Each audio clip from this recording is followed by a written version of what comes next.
आज ऑनलाइन क्लासे আমরা আলোচনা করব তোমাদের দশম শ্রেণীর এবিটি এর টেস্ট পেপারের 772 পৃষ্ঠার শর্ট কোশ্চেনগুলো নিয়ে 2020-21 সালের এবিটি এর টেস্ট পেপার পেজ নাম্বার 772 772 পৃষ্ঠার এমসিকিউ এসএকিউ আর 3 নম্বরের প্রসঙ্গ সহ প্রশ্নের উত্তর এই শর্ট কোশ্চেনগুলোর উপরে আজকের আলোচনা হবে আর 791 পৃষ্ঠার শর্ট কোশ্চেনগুলো আলোচনা হবে আজকে টেস্ট পেপারের দুটো পেজের দুটো স্কুলের শর্ট কোশ্চেনগুলো আলোচনা করা হবে তো আগের দিনের মতো পরপর নাম ধরে আমি জিজ্ঞেস করব প্রশ্ন তোমরা পড়বে উত্তর তোমরাই বলবে না পারলে আমি বলে দেব বা অন্যরাও হেল্প করবে আয়ুষ 772 পৃষ্ঠার 1 নম্বর প্রশ্ন এসএকিউর প্রশ্ন পড়ো আচ্ছা তুমি এখন যেতে পারো মহাপাত্র কথাটি বলেছেন নিমাই বাবু। আচ্ছা তুমি এখন যেতে পারো মহাপাত্র এই কথাটি বলেছেন কে নিমাই বাবু আর মহাপাত্র বলে কাকে বোঝানো হয়েছে গিরিশ মহাপাত্র গিরিশ মহাপাত্রকে কোথাকার লাইন পথের দাবি উপন্যাস পথের দাবি উপন্যাসের অংশ আমাদের পাঠ্যাংশ তো আর পুরো উপন্যাস নয় পথের দাবি উপন্যাসের অংশ তাহলে আমরা আমাদের পাঠ্যাংশটাকে গদ্যাংশ পাঠ্যাংশ রচনাংশ এভাবে লিখব গল্প লিখব না উপন্যাসও লিখব না উপন্যাসের অংশ তাই রচনাংশ লিখব ঠিক আছে রাহুল পরের প্রশ্ন খুব হয়েছে হরি এইবার সরে পড়ো অন্যদিকে যাও এই কথাটি কে বলেছে আরেকবার পড়ো অনেক হয়েছে হরি এবার সরে পড়ো এবার সরে পড়ো অন্যদিকে যাও প্রশ্ন কি এই কথাটি কে বলেছে এই কথাটা কে বলেছেন কাশীনাথ কাশীনাথ কাশীনাথ কে ছিল বাসের ড্রাইভার কাশীনাথ হরি এখানে কোন সাজে এসেছিল উন্মাদ পাগলের ছদ্মবেশে ঠিক আছে ঋতব্রত বলো গায়ে কাটা দিয়ে উঠল তপনের একটু জোরে বলো তো জোরে গায়ে কাটা দিয়ে উঠলো তপনের প্রশ্ন কি এর কারণ হলো স্বরচিত গল্প পাঠের অনুভূতি স্বরচিত গল্প পাঠের অনুভূতি হ্যাঁ নিজের গল্প যখন পড়েছিল তখনই গায়ে কাটা দিয়ে উঠেছিল আরেকটা প্রতিক্রিয়া গায়ে কাটা দিয়ে উঠেছিল আরেকটা কি ছিল ওখানে গল্প পড়ার পরে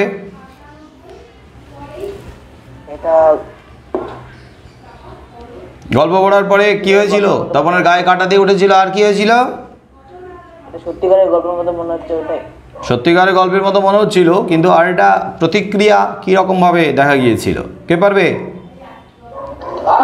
মাথার চুল খাড়া হয়ে গিয়েছিল মাথার চুল খাড়া হয়ে গিয়েছিল ঠিক আছে অভিষেক পরের প্রশ্ন বলছি আমাদের কথা কে বা জানে আমাদের কথা কে বা জানে প্রশ্ন আমরা কারা আমরা হলো সাধারণ মানুষ আমরা সাধারণ মানুষ এখানে তো অপশনে দেয়াই আছে সাধারণ মানুষ তাই তো স্যার বললাম যে এখানে একই রকম দুটো অপশন আছে বলো একটা হলো অসহায় মানুষ আরেকটা হলো হচ্ছে গিয়ে সাধারণ মানুষ তো স্যার অসহায় মানুষ হতে পারে কি কবিতায় বলেছিল যে অসহায় সাধারণ মানুষের কথা অসহায় সাধারণ মানুষ দুটো একসঙ্গে থাকলেই ভালো হতো তো সাধারণ মানুষ আর অসহায় তো সাধারণ মানুষই যে অসহায় হয় সেটা নাও হতে পারে সাধারণ মানুষের মধ্যে যারা এখন এই পরিস্থিতির সম্মুখীন হয়েছে তারা অসহায় হয়ে পড়েছে তো অসহায়টাকেই লিখবে অসহায় তারপর জয়দীপ বলো তোমার চেতনাতীত মনে মন্ত্র জাগাচ্ছিল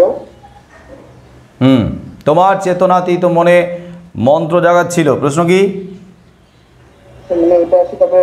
প্রকৃতির দৃষ্টিতীত জাদু তোমার চেতনাতীত মনে মন্ত্র জাগাচ্ছিল তারপরের লাইন কি ছিল মুখস্থ আছে কি বলো বিদ্রুপ করছিল ভীষণকে বিরূপে ছড়িয়েছে আগের লাইনটা কি ছিল আগেরটা মানে আগে কি আগে তো মানে প্রথম মানে অনেকটা বলবো সেখানে মুক্তিত অবকাশে তুমি বলো বলো। সংগ্রহ করছিলে দুর্গমের রহস্য, হুম। তুমি ছিলে জলস্থল আকাশের দুর্বসঙ্গে। প্রকৃতির দৃষ্টি অতীত জাদু মন্ত্র জাগাচ্ছিল তোমার চেতনাতীত মনে। কোশ্চেনটা আরেকবার পড়ো তো।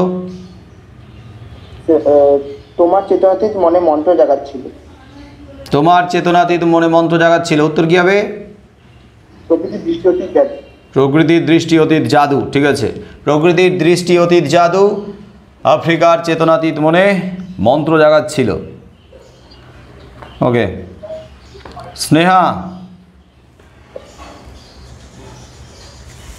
স্নেহা বলো বলো।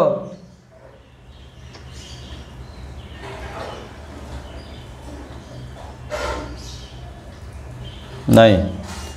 সৃজনী,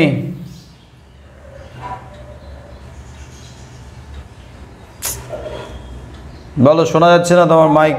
হ্যাঁ বলো, আবার বলো, জোরে বলো, কাছে মাইকের কাছে মুখ নিয়ে এসে বলো।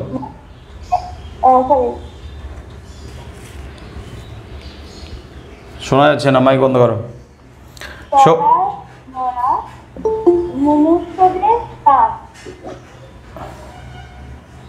কিছু বুঝতে পারছি না আমি, আবার বলো, জোরে বলো, জোরে।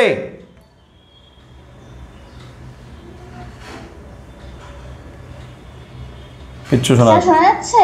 এবার শোনা যাচ্ছে, বলো। জরায় মরা মুমূর্ষুদের প্রাণ। জরায় মরা মুমূর্ষুদের প্রাণ লুকানো আছে কোথায়, বলো। প্রলয় উল্লাস কবিতার লাইন। হ্যাঁ, কোনটা হবে? বিনাশের মধ্যে। জরায় মরা মুমূর্ষুদের প্রাণ লুকানো ওই বিনাশে। হ্যাঁ, বিনাশের মধ্যে, ধ্বংসের মধ্যে, প্রলয়ের মধ্যে, বিনাশের মধ্যে। স্যার এখানে না প্রলয়ের মধ্যে, ধ্বংসের মধ্যে, সৃষ্টির মধ্যে আর বিনাশের মধ্যে আছে ও অপশন। জরায় এমনি কবিতায় লাইন কি ছিল? লাইন একদম কবিতার লাইন হুবহু বলো। জরায় মরা মুমূর্ষুদের প্রাণ লুকানো ওই বিনাশ। ওই বিনাশে, ওটা বিন্যাস, এটা কেটে বিনাশে করে না, ওর ভুলই আছে, ওইটাই হবে। আচ্ছা হ্যাঁ, আর কে কে বলছিলে? সেটাই বলছিলাম। হ্যাঁ, সৌম্যজিৎ। হ্যাঁ স্যার, একজন বিদেশি সাংবাদিক লিখেছিলেন। একজন বিদেশি সাংবাদিক লিখেছিলেন। হারিয়ে যাওয়া কালি কলমের লাইন বলো। কি লিখেছিলেন? কি লিখেছিলেন? কলকাতায় বহু রকমের কলম পাওয়া যায়। আর কি কি অপশন আছে? স্যার আছে কলকাতায় চৌরঙ্গির পথে কলম সস্তা। আর কলকাতায় চৌরঙ্গির পথে গিজ গিজ করছে ফেরিওয়ালা। কলকাতায় ফাউন্টেন পেন বিখ্যাত। স্যার কলকাতায় চৌরঙ্গির পথে গিজ গিজ করছে ফেরিওয়ালা হবে না? শুধু ওইটুকু তো ছিল না, এখানে অপশানে ওই অংশটুকু আছে, এছাড়া আর কি ছিল? পুরোটা বলো, কে পারবে? স্যার বলবো? বলো। কলকাতার চৌরঙ্গির পথে গিজ গিজ করছে ফেরিওয়ালা, তাদের প্রতি 3 জনের মধ্যে একজনের পেশা কলম বিক্রি করা।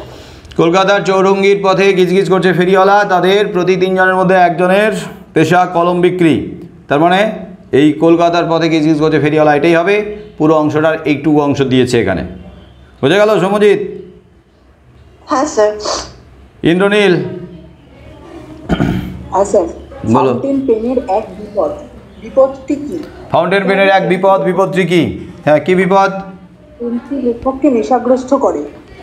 কলম লেখককে নেশাগ্রস্ত করে। ঠিকই। হারিয়ে যাওয়া কালি কলমের লাইন, লেখককে নেশাগ্রস্ত করে ফাউন্টেন পেন। ফাউন্টেন পেনের নেশা কাদেরকে পেয়েছিল? দুজনের নাম আছে, বলো। শরৎচন্দ্র চট্টোপাধ্যায় আর শৈলজানন্দ মুখোপাধ্যায়। শরৎচন্দ্র চট্টোপাধ্যায় আর শৈলজানন্দ মুখোপাধ্যায়, ঠিক আছে। রীতিশা। এই নেশা পেয়েছি আমি শরৎদার কাছ থেকে, বক্তা হলেন। এই নেশা আমি পেয়েছি শরৎদার কাছ থেকে। হ্যাঁ, বক্তা কে? শৈলজানন্দ। শৈলজানন্দ মুখোপাধ্যায়। আর এই নেশা মানে কোন নেশার কথা বলা হয়েছে? ফাউন্টেন পেন সংগ্রহের নেশা। ফাউন্টেন পেন সংগ্রহের নেশা। সোমদত্তা, পরের প্রশ্ন। অনুসর্গ প্রধান কারক কোনটি? অনুসর্গ প্রধান কারক কি কোনটি? হ্যাঁ বলো বলো, আগে অনেকবার আলোচনা হয়েছে, বলে যাও। করণ কারক। করণ কারকটাই অনুসর্গ প্রধান কারক। এছাড়াও অনুসর্গ প্রধান কারকের মধ্যে কি কি পড়ে? অপাদান কারক বা নিমিত্ত কারক। অপাদান কারক আর নিমিত্ত কারক। যদি এই তিনটে অপশন থাকে তাহলে আগে অবশ্যই করণ কারকটাই লিখবে। আর বিভক্তি প্রধান কারকগুলো কি কি বলে দাও? কর্তৃকারক, কর্তৃকারক, অধিকরণ কারক। কর্মকারক আর অধিকরণ কারক। ঠিক আছে দীপা, পরের প্রশ্ন। নিমিত্ত তৎপুরুষের একটি উদাহরণ। নিমিত্ত তৎপুরুষ সমাসের একটি উদাহরণ দাও, বলো। স্যার চাষ জমি। চাষ জমি, আচ্ছা ব্যাসবাক্য বলো। চাষের জন্য জমি। নিমিত্তই বলো, চাষের নিমিত্ত জমি, জন্য হলে হবে বালিকা বিদ্যালয়, বালিকাদের নিমিত্ত বিদ্যালয়, এটাই একদম সহজ আছে, এটাই মনে রাখবে। চাষ জমি, চাষের নিমিত্ত জমি, চাষের জন্য জমি। ঠিক আছে শ্রুতি, পরের প্রশ্ন। প্রথাগত ব্যাসবাক্য হয় না যে সমাসে, তা হলো? প্রধানত ব্যাসবাক্য হয় না যে সমাসে। কোন সমাসে? নিত্য সমাস। নিত্য সমাসে ব্যাসবাক্য হয় না, তার একটা বৈশিষ্ট্য। এছাড়াও নিত্য সমাসের আরেকটা বৈশিষ্ট্য আছে, কি বলো? কোন কোন নিত্য সমাসে ব্যাসবাক্য হয়। ব্যাসবাক্য হয় কিভাবে? সমস্যমান পদের সমার্থক পদ ব্যাসবাক্যে ব্যবহৃত হয়। হ্যাঁ, সমস্যমান পদের সম অর্থযুক্ত একটি পদকে বাইরের থেকে গ্রহণ করা হয়, সেটাকেই ব্যাসবাক্যে গ্রহণ করা হয় বা ব্যাসবাক্যে সমস্যমান পদ হিসেবে বসানো হয়। উদাহরণ বলো নিত্য সমাসের, দুটো আলাদা আলাদা বৈশিষ্ট্যের আলাদা আলাদা উদাহরণ বলবে, বলো। ব্যাসবাক্য হয় না এরকম সমাসের উদাহরণ কাল সর্প। কাল সর্প, কাল সর্প ব্যাসবাক্য হয় না। আর ব্যাসবাক্য হয় কেবল একটি, একটি মাত্র। একটি মাত্র, কেবল একটি। যুগান্তর, অন্য যুগ। সোহম, পরের প্রশ্ন পড়ো। কারক শব্দের অর্থ হলো? কারক শব্দের অর্থ কি বলো? যে করে। যে করে, যে করে তাকেই কারক বলা হয়, কারণ ক্রি ধাতু আছে, ক্রি যোগ অগ মানে নক, কারক যে করে, কাজটা যে করে সেই কারক, এটা অর্থ। কিন্তু কারকের যদি সংজ্ঞা বলা হয় বৈশিষ্ট্য, তাহলে ক্রিয়াপদের সঙ্গে অন্বয় বা সম্পর্ক। স্নিগ্ধতা, স্নিগ্ধতা পড়ো। তখন অবশ্য মাসির এই হইচইতে মনে মনে পুলকিত হয়। এখানে পুলকিত শব্দটির অর্থ কি? তখন অবশ্য মাসির, আরেকবার বলো তো। তখন অবশ্য মাসির এই হইচইতে মনে মনে পুলকিত হয়। এখানে পুলকিত শব্দটির অর্থ কি? মাসির হইচইতে মনে মনে পুলকিত হয়, তখন পুলকিত হয়। পুলকিত মানে কি, অর্থ কি বলো? আনন্দিত। আনন্দিত হয়। আচ্ছা মাসি কি কারণে হইচই করছিল, কি নিয়ে হইচই করছিল? তপন একটা গল্প লিখেছিল। তাহলে তপন প্রথমবার গল্প লিখেছিল, সেই গল্প নিয়ে মাসির উৎসাহ হইচই। আর মাসি যে এত উৎসাহিত হচ্ছে, দেখাচ্ছে, প্রশংসা করছে, হইচই করছে, তাতে তপন কিন্তু মুখে না চাইলেও, মুখে বলেনি কিন্তু মনে মনে পুলকিত হচ্ছিল, আনন্দিত হয়েছিল। মনে মনে কি চাইছিল তপন? যাতে গল্পটা মেশোকে দেখায়, দেখায়, পড়ায়। ঠিক আছে, গুড, ভেরি গুড। সোহম হয়ে গেছে। স্নেহা বলো।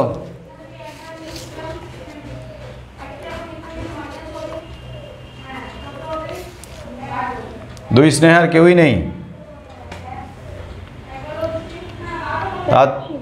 হ্যাঁ বলো, বলতে বলছি তো, বলো পড়ো। উপমান ও উপমেয়ের মধ্যে অভেদ কল্পনা যে সমাসের বৈশিষ্ট্য, তা হলো? উপমেয় আর উপমানের মধ্যে অভেদ কল্পনা করা হয়, ভেদ নেই। বলো। রূপক কর্মধারা। রূপক কর্মধারয় সমাসের মধ্যে, বলো একটা উদাহরণ দাও রূপক কর্মধারয়ের, বলো। রূপক কর্মধারয় সমাসের একটা উদাহরণ দাও, বলো। প্রত্যেকটা সমাসের একটা করে উদাহরণ মুখস্থ রাখার কথা ছিল। কে পারবে? মন মাঝি, মনরূপ মাঝি, আচ্ছা, এর মধ্যে মনরূপ মাঝি, মন মাঝির উপমেয় কোনটা আর উপমান কোনটা? উপমেয় কোনটা? মন হচ্ছে উপমেয় আর মাঝি উপমান। মন রূপ মাঝি, মূলটা কোনটা? মূল হচ্ছে মন। মন রূপ মাঝি, মন রূপ মাঝি, মূলটা মন। তাহলে মনটা হচ্ছে উপমেয় আর মাঝি উপমান। উপমান। ঠিক আছে জুনাইনা, পরের প্রশ্ন। দুর্গা পান সেজে দে, রেখাঙ্কিত পদটি হল দুর্গার নিচে পান। দুর্গা পান সেজে দে, দুর্গা কোন কারক বলো? স্যার এটাতে সম্বোধন পদ দুর্গা বলে ডাকছে। দুর্গা পান সেজে দে, দুর্গা বলে সম্বোধন করছে, ডাকছে, তাই সম্বোধন পদ কোন বিভক্তি হবে? শূন্য বিভক্তি। ঠিক আছে ত্রয়ী, পরের প্রশ্ন।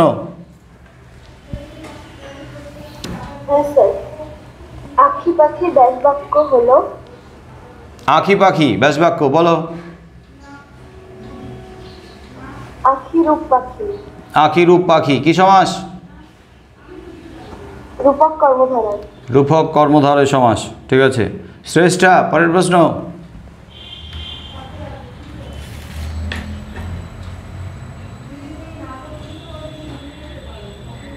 নাই। আয়ুষ, আবার বলো পরের প্রশ্ন। মোটা মতন কিছু আদায় করে নেব, বক্তা কার কাছ থেকে মোটা মতন কিছু আদায় করতে চান? মোটা মতন কিছু আদায় করে নেব, বক্তা কার কাছ থেকে মোটা মতন কিছু আদায় করতে চান? কার কাছ থেকে বলো? বক্তা অর্থাৎ হরিদা জগদীশ বাবুর কাছ থেকে মোটা মতন কিছু আদায় করতে চান।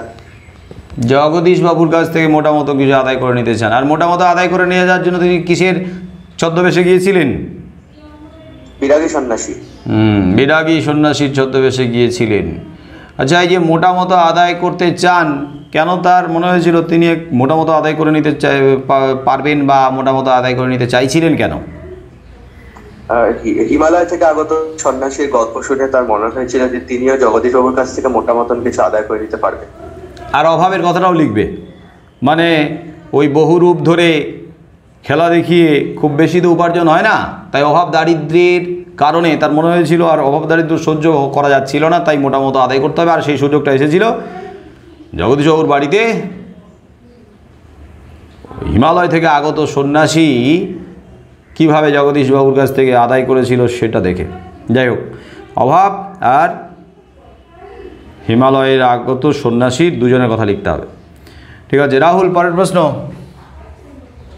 হাসি গোপন করিল, কে কেন হাসি গোপন করেছিল?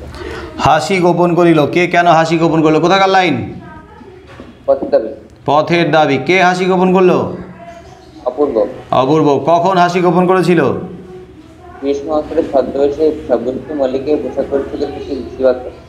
মাইকটা কাছে নাও, মোবাইল একদম কাছে নিয়ে জোরে বলো, শোনা যায় না তোমার কথা।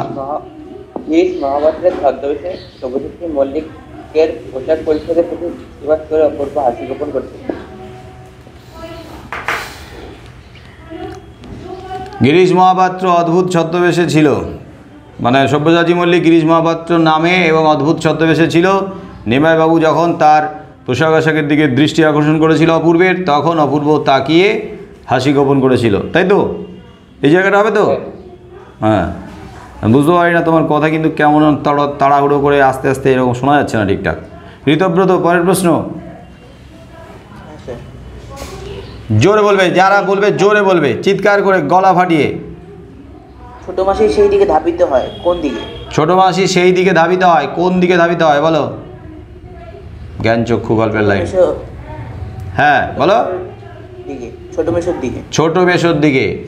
ছোট মেশোর দিকে ধাবিত হয়। আচ্ছা, কেন ধাবিত হয়েছিল ছোট মেশোর দিকে? তপনের লেখা গল্প দেখাতে। লেখা না লেখা, তপনের লেখা গল্প দেখাতে, ছোট মেশোকে দেখানোর জন্য। তারপর অভিষেক, পরের প্রশ্ন।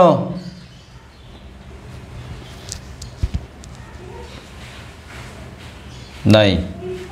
জয়দীপ বলো। এসব কথা বলার দুঃখ আছে, কোন কথা বলার দুঃখ আছে বলে বক্তার ধারণা? এসব কথা বলার দুঃখ আছে বাবুজি। কোথাকার লাইন? সেটা পথের দাবি। পথের দাবির লাইন, বলো কোন কথা বলার দুঃখ আছে? ওই যে অপূর্ব যে সব্যসাচী মল্লিককে অন্যান্য ব্যক্তি বা নিমাই বাবু বা জগদীশ বাবুর থেকে নিজেকে বেশি আপন বলে বলেছিলেন, সেসব কথা বলে রামদাস তলোয়ারকর মনে। তাহলে সব্যসাচী মল্লিক একজন রাজদ্রোহী বা দেশদ্রোহী। তো একজন দেশদ্রোহীকে, রাজদ্রোহীকে, একজন বিপ্লবীকে নিজের সব থেকে আপন বলে বলতে দ্বিধা ছিল না।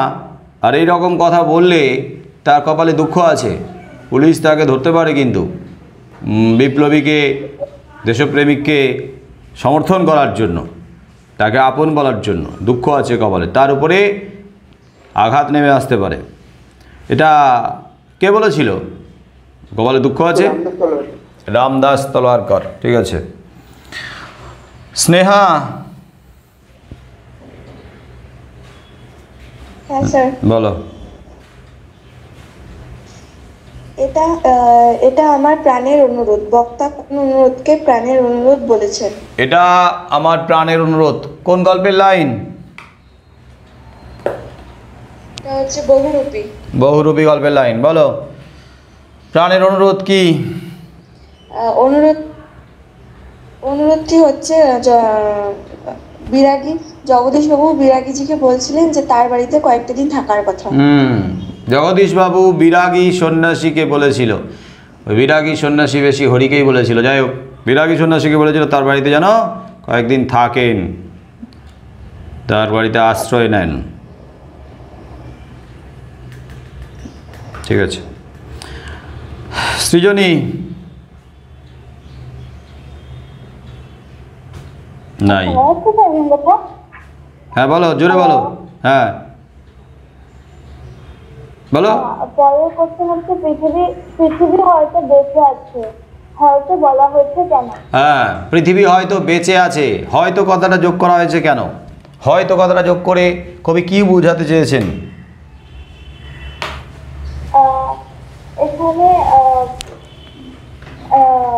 হচ্ছে বলা হচ্ছে যে নিপীড়িত মানুষ, মানে শোষিত বঞ্চিত বা নিপীড়িত মানুষরা যেন পৃথিবীর অন্য গ্রহের কোনো জীব, তাই জন্য তারা হচ্ছে তারা সমাজ থেকে বিচ্ছিন্ন হয়ে যাওয়ায় তারা পৃথিবীর কোনো খবর জানে না, তাই জন্য হয়তো কথাটা ব্যবহার করা হয়েছে। আর কে বলতে পারবে? একটু জোরে শোনা যায়নি, মাঝে মাঝে আস্তে আস্তে হয়ে গেছে। স্যার বলবো? বলো, গুছিয়ে বলো কেন হয়তো কথাটা ব্যবহার করা হয়েছে। আলোচ্য উচিতাংশে হয়তো শব্দটি ব্যবহার করা হয়েছে পৃথিবীর বেঁচে থাকার অনিশ্চয়তা প্রকাশ করার জন্য। তাহলে হয়তো কথাটা হচ্ছে এটা সন্দিহান তো করে তোলে। হয়তো কথাটা দ্বারা একটা সন্দেহ, একটা অনিশ্চয়তা, এরকম একটা দ্বিধা দ্বন্দ্ব প্রকাশ পায়। তাহলে পৃথিবী আদৌ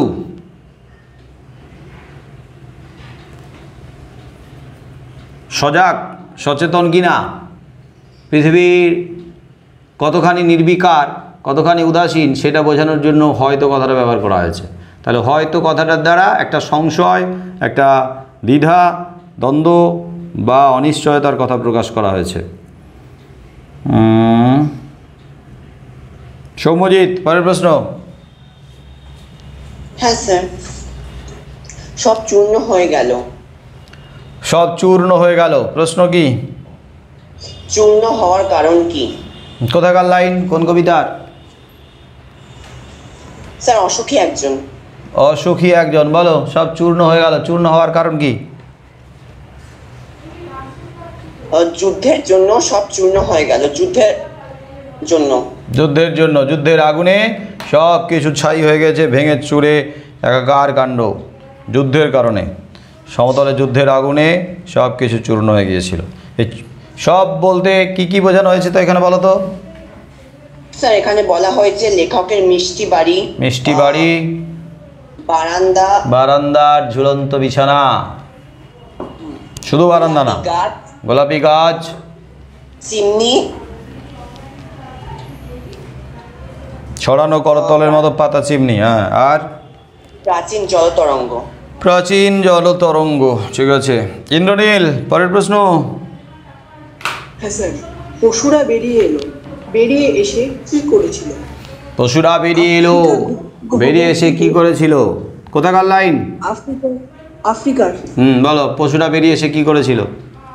আফ্রিকার গুপ্ত গহ্বর থেকে পশুরা বেরিয়ে এসে অশুভ ধ্বনিতে দিনের অন্তিম কাল ঘোষণা করেছিল।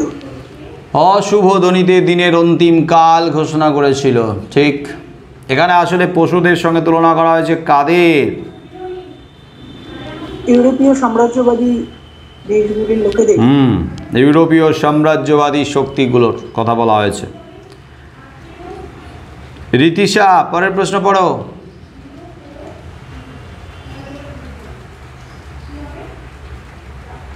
নাই। সোমদত্তা, বলো। ওই ভাঙা গড়া খেলা জেতার, ভাঙা গড়া খেলা কি? ওই ভাঙা গড়া খেলা জেতার কিসের তবে ডর? ভাঙা গড়ার খেলা কি? কোন কবিতার লাইন? প্রলয় উল্লাস। প্রলয় উল্লাস। বলো, ভাঙা গড়া খেলা বলতে কি বোঝানো হয়েছে? কবি ভাঙা গড়া খেলা বলতে বোঝাতে চেয়েছেন যে কাল ভয়ঙ্করের বেশে আসা তরুণ বিপ্লবীরা পুরাতন অর্থাৎ যা জরাজীর্ণ তাকে ভেঙে নতুন সৃষ্টি করবেন। পুরাতন অর্থাৎ জরাজীর্ণতাকে নাশ করে ভেঙে নতুন করে সৃষ্টি করবে। ভাঙা গড়া, ভেঙে আবার নতুন করে গড়া, কিন্তু ভাঙাটা বলতে কাকে ভাঙবে? পুরাতনকে, জরাজীর্ণকে, জড়ত্বকে ঘুচাবে, অন্ধকারকে নাশ করবে, আর নতুন দিনের সূর্যের উদয় ঘটাবে, নতুনভাবে সৃষ্টি করবে পুরাতনকে ভেঙে চুরমার করে। কার রূপকে? কাল ভয়ঙ্করের রূপকে কারা করবে? তরুণ বিপ্লবীরা। রীতিশা, বলো, জোরে বলবে।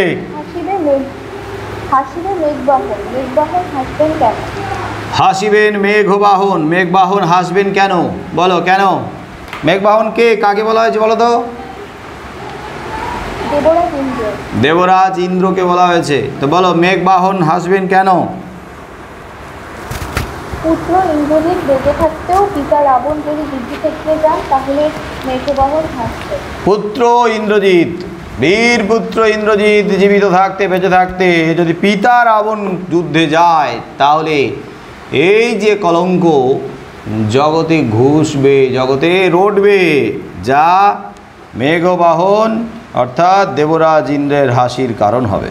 যে দেবরাজ ইন্দ্রকে পরাস্ত করেছে ইন্দ্রজিৎ, সেই ইন্দ্র তার এমন ভীরুতা কাপুরুষতার আচরণে বিদ্রুপের হাসি, কটাক্ষের হাসি হাসবে, ঠিক আছে। দীপা, পরের প্রশ্ন পড়ো।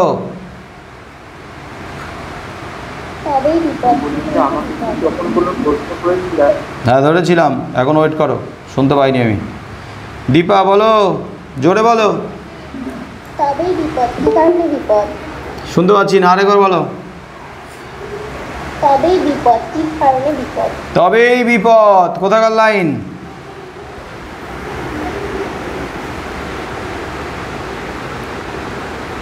কোথাকার লাইন?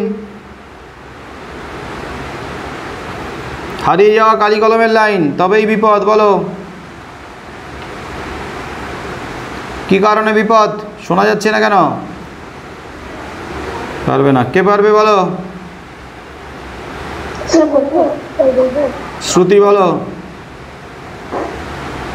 লেখক সীমান্ত যদি তার সংবাদপত্রের অফিসে কলম নিয়ে যেতে ভুলে যান, তবে লেখকটি প্রত্যেকেই বিপদে পড়েন, কারণ তার সহকর্মীরা কম্পিউটারে লেখেন, তাদের কাছ থেকে সহজে কলম পাওয়া যায় না।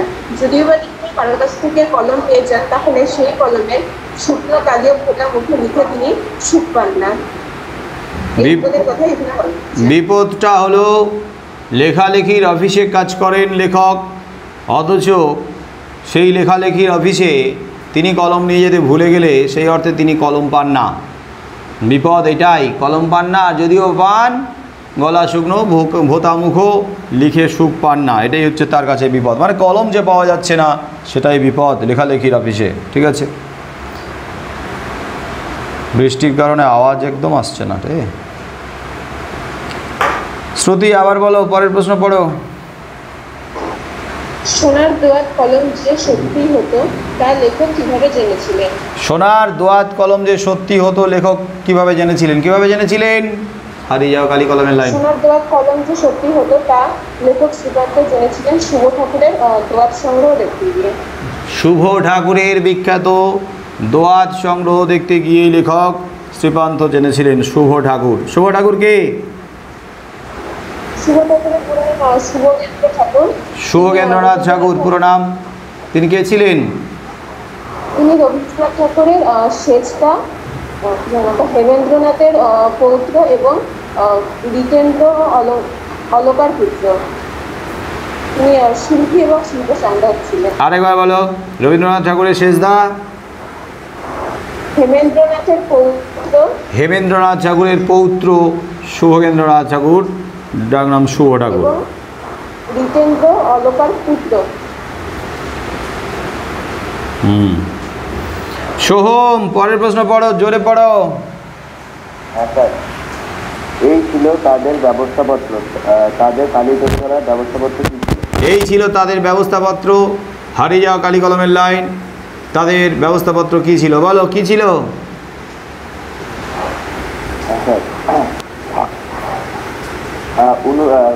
স্যার, উনুনের রান্নার ফলে কড়াইয়ের তলার থেকে যে কালি জমতো, সে কালি লাউ পাতা দিয়ে ঘষে নিয়ে পাথরের বাটিতে। এটা হবে কি না ছড়াটা হবে?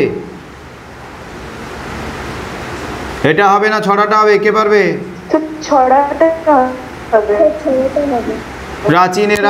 প্রাচীনেরা যে ছড়াটা বলতেন সেই ছড়াটাই ছিল ব্যবস্থাপত্র। ওই ছড়াটার মধ্যেই কিভাবে কালি তৈরি করতে হবে তার ব্যবস্থা, তার পদ্ধতিটা বলা ছিল। ওই ব্যবস্থাপত্রটা ওটা, পরেরটা না। পরেরটা তো লেখকেরা, তারা তো ঘরোয়া পদ্ধতিতে বাড়িতে কালি তৈরি করতো, ওটা আলাদা। ব্যবস্থাপত্রটা কি? ছড়াটা। বলো, ছড়া মুখস্থ বলো। সোহম মুখস্থ বলো।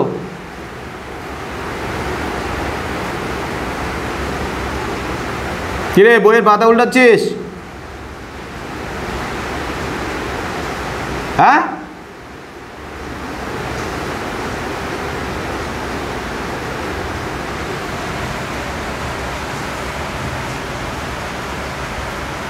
সোহম ছড়াটা মুখস্থ বলো।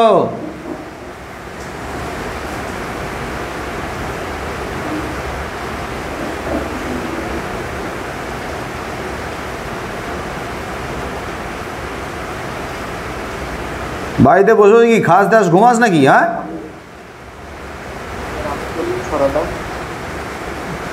ছড়াটা বল অভিষেক, বল জোরে বল।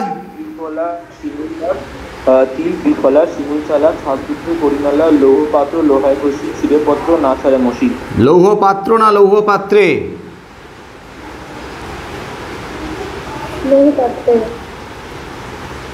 তিল ত্রিফলা শিমুল ছালা ছাক দুগ্ধে করি মেলা লৌহ পাত্রে লোহায় ঘষি ছিঁড়েপত্র না ছাড়ে মশি।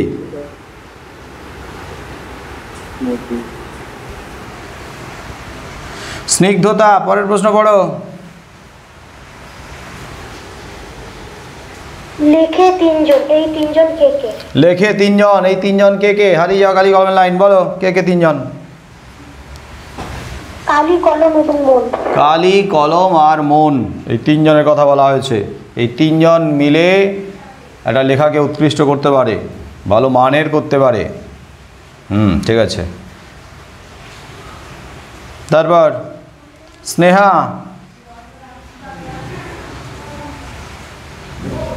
নির্দেশক বলতে কি বোঝো? নির্দেশক বলতে কি বোঝো? হ্যাঁ বলো, নির্দেশক বলতে কি বোঝো? বর্ণ বা বর্ণগুচ্ছ পদের সাথে যুক্ত হয়ে একবচন বা বহুবচন নির্দেশ করে। হ্যাঁ, যে বর্ণ বা বর্ণগুচ্ছ পদের সঙ্গে যুক্ত হয়ে সেই পদের অর্থাৎ ব্যক্তি বা বস্তুর বচন নির্দেশ করে, একবচন বা বহুবচন। বচন পরিমাণও নির্দেশ করতে পারে। উদাহরণ বলো একটা, বাক্যে প্রয়োগ করে উদাহরণ দিয়ে বলবে কোনটা নির্দেশক।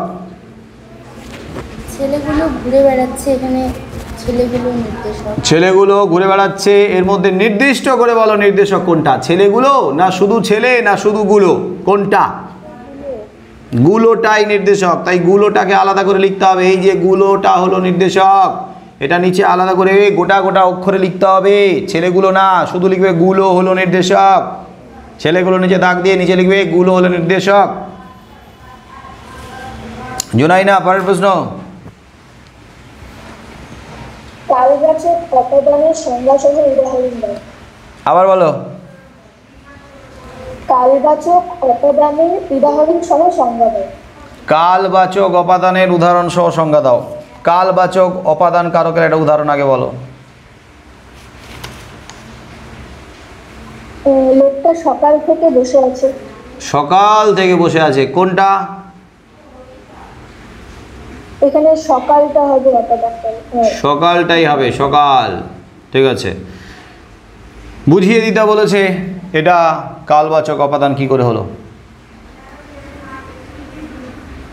যে উপাদান দ্বারা কোনো সময় বা কাজে কোনো কাল বা সময়ের মধ্যে কাজটা সম্পন্ন হওয়া বোঝায় তাকেই উপাদান কারক বলে। না, সময়ের মধ্যে কাজটা সম্পন্ন হওয়া বোঝায় না, ওই সময় থেকে। হ্যাঁ, সময় থেকে অপাদান তো কোনো নির্দিষ্ট সময় থেকে বা কোনো কাল থেকে যখন কাজটা চলতে থাকবে, বিচ্ছিন্ন হবে, সময় থেকেই চলছে, সময় থেকে বিচ্ছিন্ন হচ্ছে, সময় থেকেই আলাদা হচ্ছে, তখন সেটা অপাদান হয়। আর যেহেতু কাল থেকে সময় থেকে বিচ্ছিন্ন হচ্ছে, সেটা কালবাচক অপাদান হবে। বাবা কি বৃষ্টি রে। ত্রয়ী, জোরে বলো পরের প্রশ্ন। করণের বৃক্ষের উদাহরণ দাও। আবার বলো। করণের বৃক্ষের উদাহরণ দাও। জোরে শুনতে পাচ্ছি না, মাইক কাছে নিয়ে গলা ফাটাও। করণের বৃক্ষের উদাহরণ দাও। করণের বিপসা। করণের বিপসা, তার মানে করণ কারকে একই করণের পুনরাবৃত্তি হবে। করণের বিপসা বলো, উদাহরণ বলো।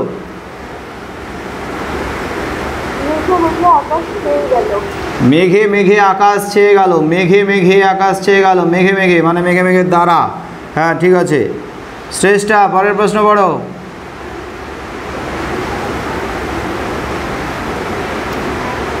নাই। আয়ুষ, আবার পরের প্রশ্ন পড়ো। সম্বন্ধপদ কাকে বলে, উদাহরণ দাও। সম্বন্ধ পদ কাকে বলে, উদাহরণ দাও। বলো সম্বন্ধ পদ কাকে বলে। বাক্যমধ্যস্থ যে বিশেষ্য বা সর্বনাম পদের সাথে ক্রিয়াপদের প্রত্যক্ষভাবে সংযোগ থাকে না, কিন্তু বাক্যের অন্য পদের সাথে সংযোগ থাকে, তাকেই বলা হয় সম্বন্ধ পদ। তাহলে ক্রিয়াপদের সঙ্গে প্রত্যক্ষভাবে অন্যয় বা সম্বন্ধ থাকবে না, কিন্তু পার্শ্ববর্তী অন্যান্য নামপদের সঙ্গে সম্বন্ধ থাকবে। এবং যে পদের সঙ্গে কোন বিভক্তি যুক্ত থাকে, সাধারণত র বা এর বিভক্তি। সাধারণত র বা এর বিভক্তি যুক্ত থাকে, তাকে সম্বন্ধ পদ বলা হয়। উদাহরণ বলো একটা সম্বন্ধ পদের। বেড়ার ধারে ফুল গাছ জন্মেছে, সম্বন্ধ পদ। বেড়ার ধারে ফুল গাছ জন্মেছে, কোনটা হবে সম্বন্ধ পদ? বেড়ার। বেড়ার, বেড়ারটা হলো সম্বন্ধ পদ, কারণ বেড়ার মূল শব্দ বেড়া, তার সঙ্গে র বিভক্তি আছে, আর বেড়ার সঙ্গে ধারের যোগ আছে। জন্মেছে এই ক্রিয়াপদের কোনো সম্পর্ক বা সম্বন্ধ নেই, তাই বেড়ারটা হলো সম্বন্ধ পদ। ঠিক আছে, রাহুল পরের প্রশ্ন। নিম্নলিখিত শব্দটির কারক ও বিভক্তি নির্ণয় করো। কারক বিভক্তি নির্ণয় করতে হবে। বাক্য বলো। ঘোড়াকে চাবুক মারলো, চাবুক। আবার বলো। ঘোড়াকে চাবুক মারলো, চাবুক। ঘোড়াকে চাবুক মারলো, চাবুক। বলো চাবুক কি কারক হবে? কর্মকারকের শূন্য বিভক্তি। কি কারক? কর্মকারকের শূন্য। না না না, চাবুক মারলো মানে কি মারলো? চাবুক মারলো, চাবুক তো অ্যাকচুয়ালি চাবুক দিয়েই তো মারে। না না, নিমিত্ত কেন হবে? চাবুকের দ্বারা মারছে, তো মারছে কি দিয়ে? চাবুক মারলো মানে চাবুক দিয়ে মারছে, তো করণ কারক হবে। চাবুক করণ কারকে শূন্য বিভক্তি হবে। ঋতব্রত পরের প্রশ্ন। ব্যাস বাক্য সহ সমাসের নাম লেখো। ব্যাস বাক্য সহ সমাসের নাম লেখো। বলো। দশানন। হ্যাঁ, দশানন। দশানন বলো।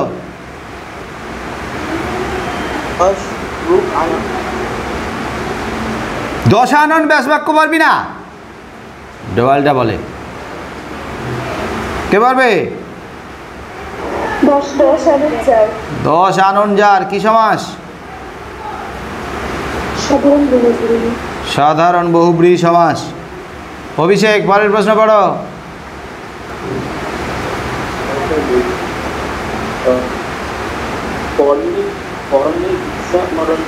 শুনতে পাচ্ছি না, আমি কিচ্ছু শুনতে পাচ্ছি না।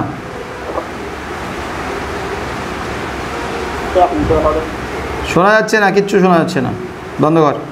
জয়দীপ, পরের প্রশ্ন পড়।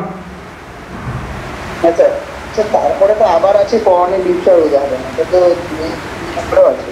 করণে বিপসা উদাহরণ দিতে বলেছে? হ্যাঁ, ও তো হয়ে গেল, বাদ দাও, পরেরটা বড়। তারপরে অ্যাক্সেস দ্বন্দ্বের উদাহরণ দাও। অ্যাক্সেস দ্বন্দ্বের উদাহরণ দাও, বলো অ্যাক্সেস দ্বন্দ্ব। তো আমরা, আমি, তুমি, এসে। আমরা, আমি, তুমি ও সে। অ্যাক্সেস দ্বন্দ্ব কাকে বলে, সংজ্ঞা বলো। তো যে সমস্যার ক্ষেত্রে সমাজের পদ্ধতিতে একটা অবশিষ্ট পথ থাকে, তাকে পরিবর্তন করে ব্যবস্থা তৈরি করা হয়। আবার বলো। তো যে দ্বন্দ্ব সমাজের ক্ষেত্রে সমাজবদ্ধ পথের মধ্যে একটা অবশিষ্ট পথ থাকে এবং তাকে পরিবর্তন করেই ব্যবস্থা গঠন করা। হ্যাঁ, ঠিক আছে। যে দ্বন্দ্ব সমাসে সমাজবদ্ধ পদে একটি মাত্র পদ শেষ কথা তাকে অ্যাক্সেস দ্বন্দ্ব বলে, যাকে পরিবর্তন করেই ব্যাস বাক্য গঠন করা হয়। উদাহরণ, আমরা, আমি, তুমি ও সে। তোমরা, তোমরা হলে কি হবে, কি হবে ব্যাস বাক্য? তুমি ও সে, ঠিক আছে। স্নেহা আছে? নাই। স্ত্রী, আচ্ছা জোরে বলো, জোরে, বৃষ্টির কারণে জোরে বলো, শোনা যাচ্ছে না। উপপদ তৎপুরুষের একটি উদাহরণ দাও। হ্যাঁ, উপপদ তৎপুরুষ সমাসের একটি উদাহরণ দাও, বলো উপপদ তৎপুরুষ। ছেলেকে ধরে যে, ছেলে ধরা। ছেলে ধরে যে, ছেলে ধরা উপপদ তৎপুরুষ সমাস, কারণ এখানে উপপদ আছে, ব্যাস বাক্যের শেষে যে আছে তার আগে ক্রিয়া আছে, আর কৃদন্ত পদের পূর্বে উপপদ আছে, তাই উপপদ তৎপুরুষ সমাস, ঠিক আছে। সৃজনী, জোরে বলবে।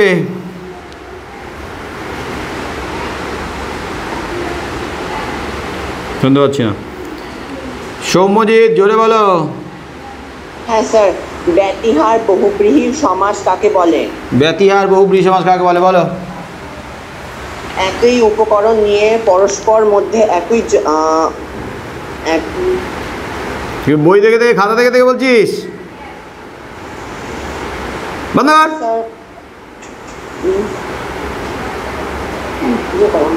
কে পারবি?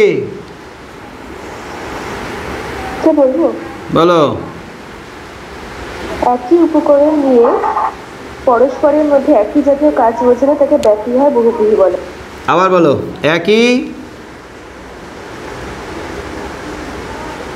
একই উপকরণ নিয়ে পরস্পরের মধ্যে একই জাতীয় কাজ বোঝালে তাকে ব্যতিহার বহুব্রীহি। একই উপকরণ নিয়ে পরস্পরের মধ্যে একই জাতীয় কাজ বোঝালে তাকে ব্যতিহার বহুব্রীহি বলে। উদাহরণ বলো। লাঠালাঠি, লাঠিতে লাঠিতে যে যুদ্ধ। লাঠালাঠি, লাঠিতে লাঠিতে যে যুদ্ধ, লাঠালাঠি, ঠিক আছে। ইন্দ্রনীল, পরের প্রশ্ন পড়ো। তপনের যেন কোথায় হারিয়ে যায় এই সব কথার মধ্যে তপনের এরূপ অবস্থার কারণ কি? তপন যেন কোথায় হারিয়ে যায় এইসব কথার মধ্যে, এটা কি 3 নম্বরের প্রশ্ন, প্রসঙ্গ সহ 3 নম্বরের?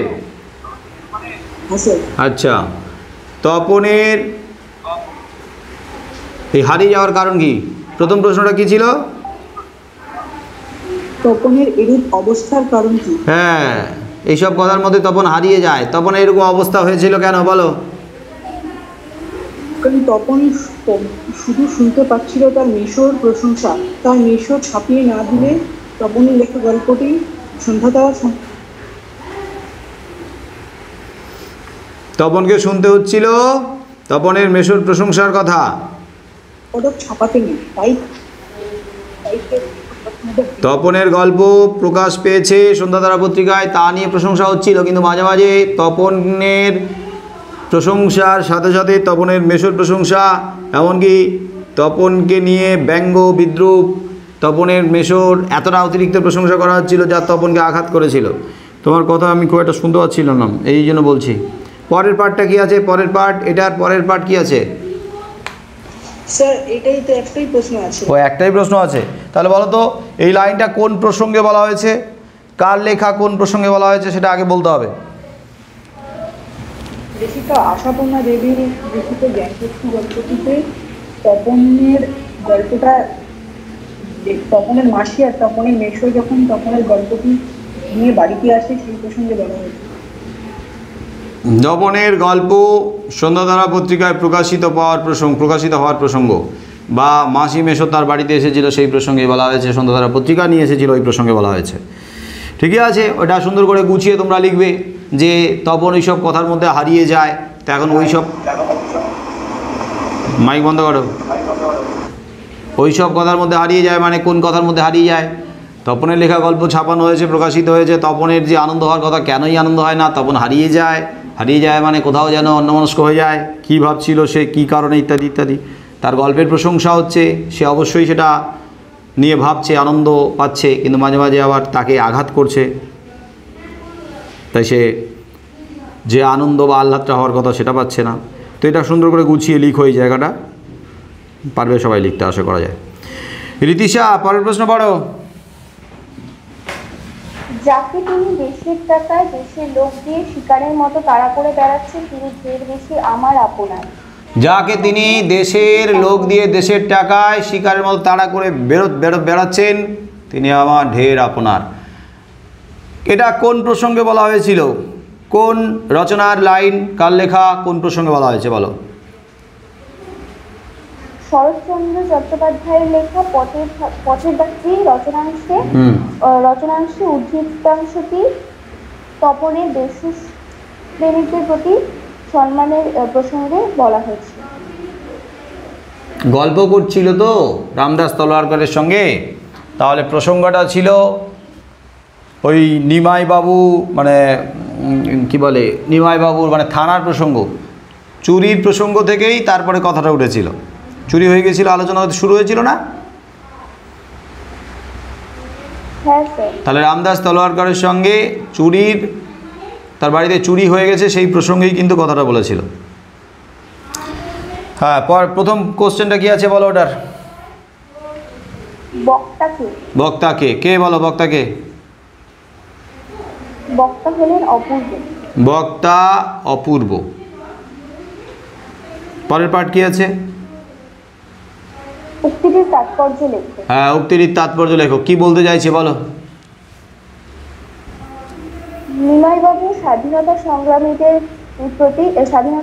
সংগ্রামীদের দেশের লোক দিয়ে তাদেরকে তাড়া করে বেড়াচ্ছেন, কিন্তু অপূর্বর মনে হয়েছে যে স্বাধীনতা সংগ্রামী তার কাছে বেশি আপন। হ্যাঁ, স্বাধীনতা সংগ্রামীরা কি করছেন দেশের জন্য, দেশের মানুষের জন্য তারা ঝাঁপিয়ে পড়ছেন, নিজেদেরকে উৎসর্গ করেছেন, তাহলে তারা আমাদের দেশকে স্বাধীন করার জন্য চেষ্টা করছেন, ফলে সেই মানুষগুলোই সব থেকে আপন হবে, এটাই স্বাভাবিক। তাই অপূর্ব তাদেরকেই আপন বলেছে। অথচ দেশের লোক হয়ে, নিমাইবাবু দেশের লোক, এদেশের লোক হয়ে এদেশকে উদ্ধার করার জন্য, এদেশকে স্বাধীন করার জন্য যে ঝাঁপিয়ে পড়ছে বা যারা ঝাঁপিয়ে পড়ছে তাদেরকে ধরার জন্য তিনি ওই সরকারের পুলিশ কর্মচারী হিসেবে, সরকারের মানে দেশের লোককে ধরার জন্য দেশের টাকায়, সরকারি টাকা মানে তো দেশের টাকা, তো সেই দেশের টাকা দিয়ে দেশের লোককে ধরার জন্য যারা এরকম ভালো কাজ করছে তাদের জন্য ছোটাছুটি করে বেড়াচ্ছেন। ফলে নিমাইবাবুর প্রতি তার যে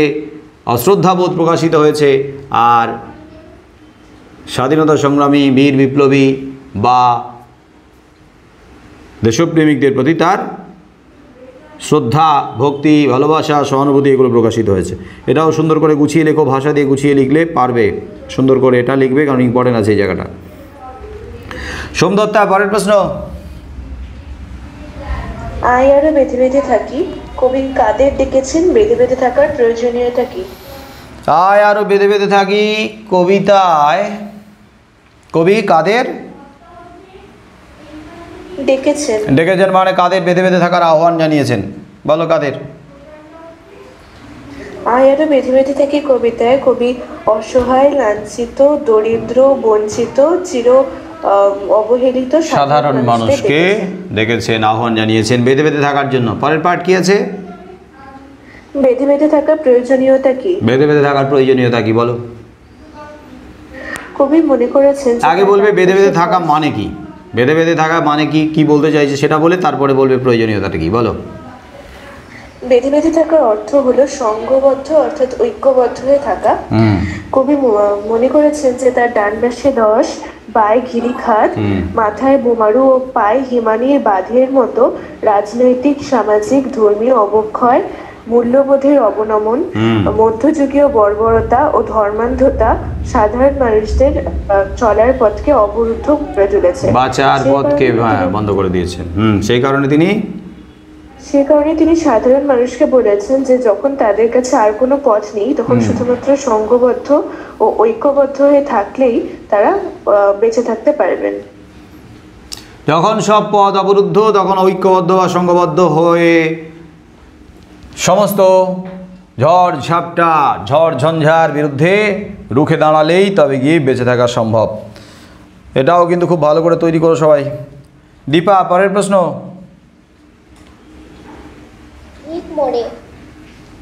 ধিক মোড়ে কোথাকার লাইন? অভিষেক কাব্যাংশের লাইন। কে ধিক্কার দিয়েছিল নিজেকে? ইন্দ্রজিৎ ধিক্কার দিয়েছিল। ইন্দ্রজিৎ ধিক্কার দিয়েছিল। কোন প্রসঙ্গে বলা হয়েছে ধিক মোড়ে? যখন শত্রু সৈন্য লঙ্কাকে ঘিরে ফেলেছিলেন তখন তিনি প্রমোদ কারণে সময় কাটাচ্ছিলেন, এই প্রসঙ্গেই বলা হয়েছে। প্রমোদ কারণে বামা দলের মাঝে সময় কাটাচ্ছিলেন, এই প্রসঙ্গে বলা হয়েছে। মানে লঙ্কাপুরী প্রসঙ্গ অ্যাকচুয়ালি এটা নয়, প্রসঙ্গটা হবে বীরবাহুর মৃত্যুর খবর শোনার প্রসঙ্গেই বলেছে। মানে কোন প্রসঙ্গে, মানে কোন কথা শোনার পরপরই কোন কথার পরিপ্রেক্ষিতে, এটাই কোন ঘটনার পরিপ্রেক্ষিতে বা কোন কথার প্রসঙ্গে এসেছে। তাহলে বীরবাহুর মৃত্যুর খবর শোনার প্রসঙ্গেই বলা হয়েছে। এবারে বলো প্রশ্ন কি আছে? ধিক মোড়ে প্রশ্ন কি? প্রশ্ন হলো মোড়ে বলতে কাকে বোঝানো হয়েছে? মোড়ে বলে কাকে বলা হয়েছে? মোড়ে মানে আমারে, আমাকে, কাকে বোঝানো হয়েছে? মোড়ে বলতে ইন্দ্রজিৎকে বোঝানো হয়েছে। মোড়ে মানে ইন্দ্রজিৎকে, মানে নিজেকে ইন্দ্রজিৎ বুঝিয়েছে। পরের পার্ট কি আছে? তিনি নিজেকে ধিক্কার জানিয়েছেন কেন? তিনি নিজেকে ধিক্কার জানিয়েছিলেন কেন বা জানিয়েছেন কেন? বলো, কেন জানিয়েছে ধিক্কার? শত্রু সৈন্য যখন লঙ্কাকে ঘিরেছিল তখন তিনি প্রমোদ কারণে সময় কাটাচ্ছিলেন, এই জন্য তিনি নিজেকে ধিক্কার। শুধু একটা শত্রু সৈন্য ঘিরে রেখেছে এইটুকু বললে হবে না, এখানে তিনটে তথ্য দিতে হবে। বীরবাহুর মৃত্যু হয়েছে, শত্রু সৈন্যরা লঙ্কাপুরীকে ঘিরে রেখেছে, আর রাজা রাবণ যুদ্ধের জন্য প্রস্তুতি নিচ্ছে। অর্থাৎ লঙ্কাপুরীর এই ঘোরতর সংকটের সময় ইন্দ্রজিৎ লঙ্কাপুরী থেকে বহু দূরে প্রমোদ কারণে বামা দলের মাঝে প্রমোদ বিহারে বা বিলাস ব্যসনে রত, আর যা তার কখনোই এই সময় করা উচিত নয়, যে কারণে নিজের কৃতকর্মের জন্য নিজের প্রতি ধিক্কার দিয়েছে। ধিক্কার, আত্মধিক্কার। পুরো তথ্যগুলো দেবে। 772 পৃষ্ঠা শর্ট কোশ্চেন আর বাকি আছে? নাই। এবারে 791 পৃষ্ঠা বের করো। 791 পৃষ্ঠার প্রথমে হবে এমসিকিউ। আমি যেমন 772 পৃষ্ঠার সমস্ত প্রশ্নগুলো একটু ডিটেলে আলোচনা করতে করতে এগোলাম। 791 পৃষ্ঠার উত্তরগুলো আর ডিটেলে আলোচনা করবো না, শুধু উত্তরগুলো বলতে থাকবে তোমরা। শ্রুতি, প্রথম প্রশ্ন পড়ো, এমসিকিউ। তপনের লেখা গল্পের কি নাম ছিল? তপনের লেখা গল্পের কি নাম ছিল বলো? প্রথম দিন। প্রথম দিন, ঠিক আছে। সোহম, পরের প্রশ্ন। হ্যাঁ স্যার, আপনি কি ভগবানের চেয়েও বড় বক্তা হলেন হরিদা? আপনি কি ভগবানের চেয়েও বড় বক্তাকে না হরিদা? ঠিক আছে। স্নিগ্ধতা, পরের প্রশ্ন। কেবল আশ্চর্য, আশ্চর্য বিষয়টি কি? কেবল আশ্চর্য, আশ্চর্য বিষয়টি কি বলো? দুটি চোখের দৃষ্টি। দুটি চোখের দৃষ্টি। তারপরে স্নেহা। বৃষ্টিতে কি ধুয়ে দিয়েছিল? বৃষ্টিতে কি ধুয়ে দিয়েছিল বলো? পায়ের দাগ। পায়ের দাগ, ঠিক আছে। জুনাইনা।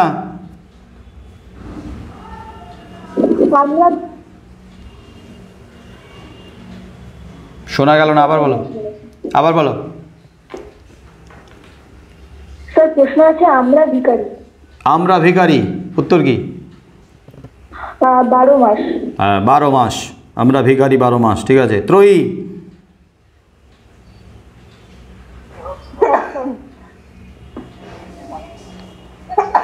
কবির সঙ্গীতে বেজে উঠেছিল কবির সঙ্গীতে বেজে উঠেছিল কি বলো?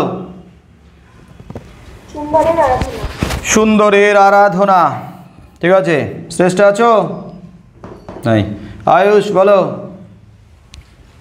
ঝর্ণা কলম নামটি দেন রবীন্দ্রনাথ ঠাকুর। ঝর্ণা কলম নামটি দেন কি? রবীন্দ্রনাথ ঠাকুর। ঠিক আছে, রাহুল।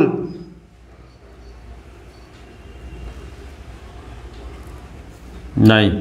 ঋতব্রত। দেশে নৃত্য তৈরি হতো কি দিয়ে?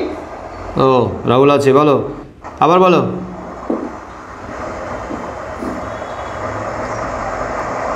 কি আওয়াজ রে বাবা, বলো বলো বলো আরেকবার। বিদেশে নৃত্য তৈরি হতো কি দিয়ে? হ্যাঁ, বিদেশে নিপ তৈরি হতো কি দিয়ে? কি দিয়ে? কচ্ছপের খোল কেটে।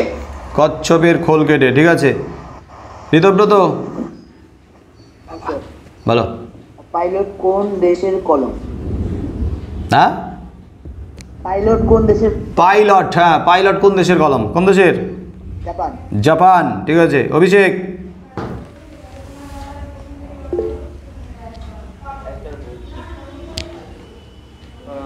ক্রিয়ার সঙ্গে নামপদের সম্পর্ককে বলে কারক। ক্রিয়ার সঙ্গে নামপদের সম্পর্ক কি বলে? না কারক। ঠিক আছে, জয়দীপ। তবে তার সেই অধৈর্যে ঘন ঘন মাথা নাড়ার দিনে নিম্নলিখিত পদটি কোন কারকে উদাহরণ? অধৈর্য। তার সেই অধৈর্যে ঘন ঘন মাথা নাড়ার দিনে। প্রশ্ন কি? নিম্নলিখিত পদটি কোন কারকে উদাহরণ? কোনটার দাগ দেওয়া আছে? অধৈর্য। অধৈর্যে। অধৈর্যে কোন কারক বলো? নিমিত্ত কারক। করণ কারক অপশন আছে কি? করণ হবে। অধৈর্যের কারণে, অধৈর্যের হেতু করণ কারকে বেশি জোর দেবে। স্নেহা, পরের প্রশ্ন।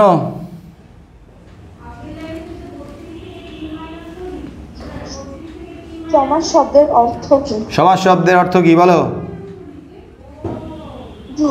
যুক্ত করা। হ্যাঁ, কি অবস্থা এতদিন পরে। সমাস শব্দের অর্থ কি? কে পারবে? সংক্ষেপ। সংক্ষেপ। সৃজনী, পরের প্রশ্ন।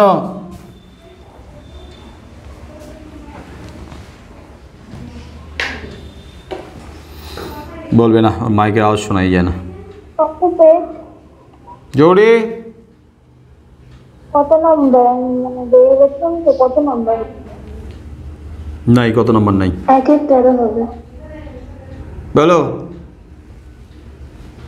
কত নম্বর? ইস, 1-13। 1-13।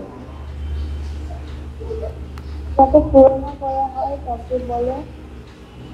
আরে কোশ্চেনটা জোরে পড়ো, শুনতে পাচ্ছি না আমি। তাকে পূর্ণ করা হয় তাকে বলে। মাইক বন্ধ করো, ইয়ার কি মারার দরকার নেই। বন্ধ করো মাইক। শোনা যায় না, আস্তে আস্তে মন্ত্র পাঠ করে।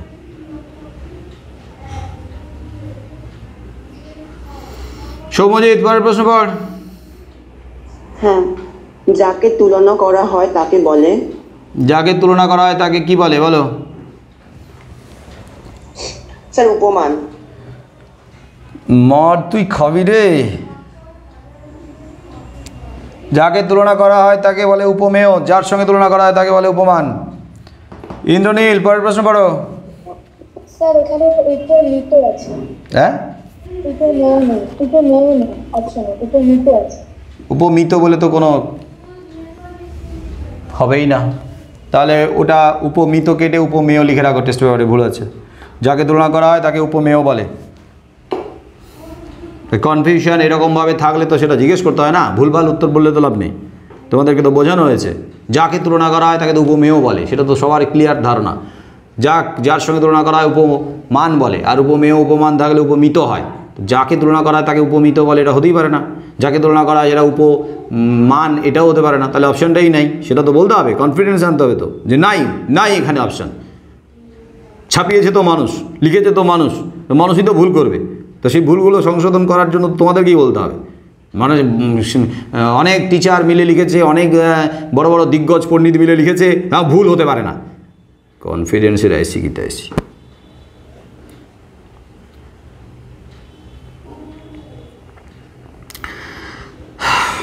ইন্দ্রনীল বলো। হ্যাঁ স্যার, বাংলায় গৌণ কারক কর্মকারক। বাংলায়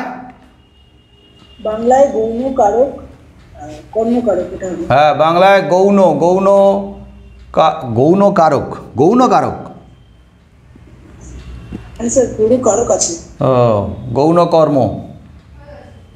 অপশনগুলো কি আছে? কর্তৃকারক, কর্মকারক, চরণকারক আর অপাদান কারক।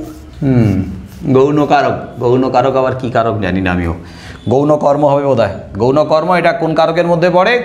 কর্মকারকের মধ্যে পড়ে। ছাড়ো, পরেরটা বলো রিতিশা। সেই আঘাতের পরিণতি তার মৃত্যু। নিম্নরেখ পদটি কোন কারকের উদাহরণ? এই আঘাতের পরিণতি নাকি মৃত্যু? কোনটাতে দাগ দেওয়া আছে? মৃত্যুতে। মৃত্যু, হ্যাঁ। কি কারক হবে? কর্তৃকারক। হ্যাঁ, এই আঘাতের পরিণতি তার মৃত্যু। মৃত্যু হলো, ওই মৃত্যুটাই নিজে হচ্ছে মৃত্যু। এখানে কর্তা হয়ে গেছে মৃত্যু। সোমদত্তা। গরু খেয়ে নিলে অমঙ্গল, অমঙ্গলের নিচে দাগ দেওয়া। নিম্নরেখ পদটি যে সমাসের উদাহরণ তা হলো? অমঙ্গল সমাস। কি সমাস? না তৎপুরুষ সমাস। না তৎপুরুষ সমাস। ব্যাসবাক্য কি হবে? অমঙ্গল নয় মঙ্গল। নয় মঙ্গল। দীপা, পরের প্রশ্ন। আমাদের চোখ মুখ নিম্নরেখ পদটি যে সমাসের উদাহরণ তা হলো? আমাদের চোখ মুখ ঢাকা। চোখ মুখ কি সমাস? দ্বন্দ্ব সমাস। দ্বন্দ্ব সমাস। ব্যাসবাক্য কি হবে? চোখ ও মুখ। শ্রুতি, পরের প্রশ্ন। শুধু এই দুঃখের মুহূর্তে তপন গভীরভাবে সংকল্প করে। তপনের সংকল্প কি ছিল? শুধু এই দুঃখের মুহূর্তে গভীরভাবে সংকল্প করে তপন। তপনের সংকল্প কি ছিল? কি সংকল্প করেছিল তপন?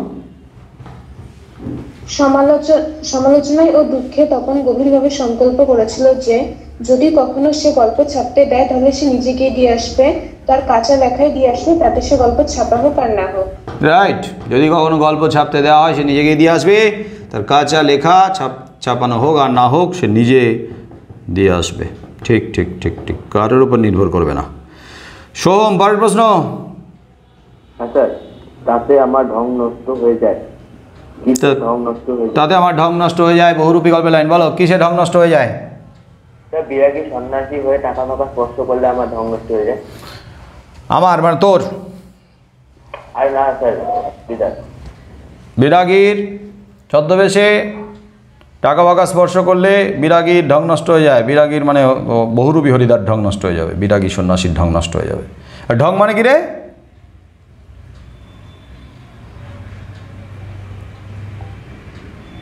ঢং অভিনয়। ঠিক আছে। স্নিগ্ধতা, পরের প্রশ্ন।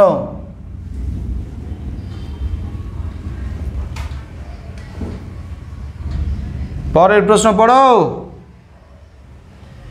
নাই। স্নেহা, পরের প্রশ্ন।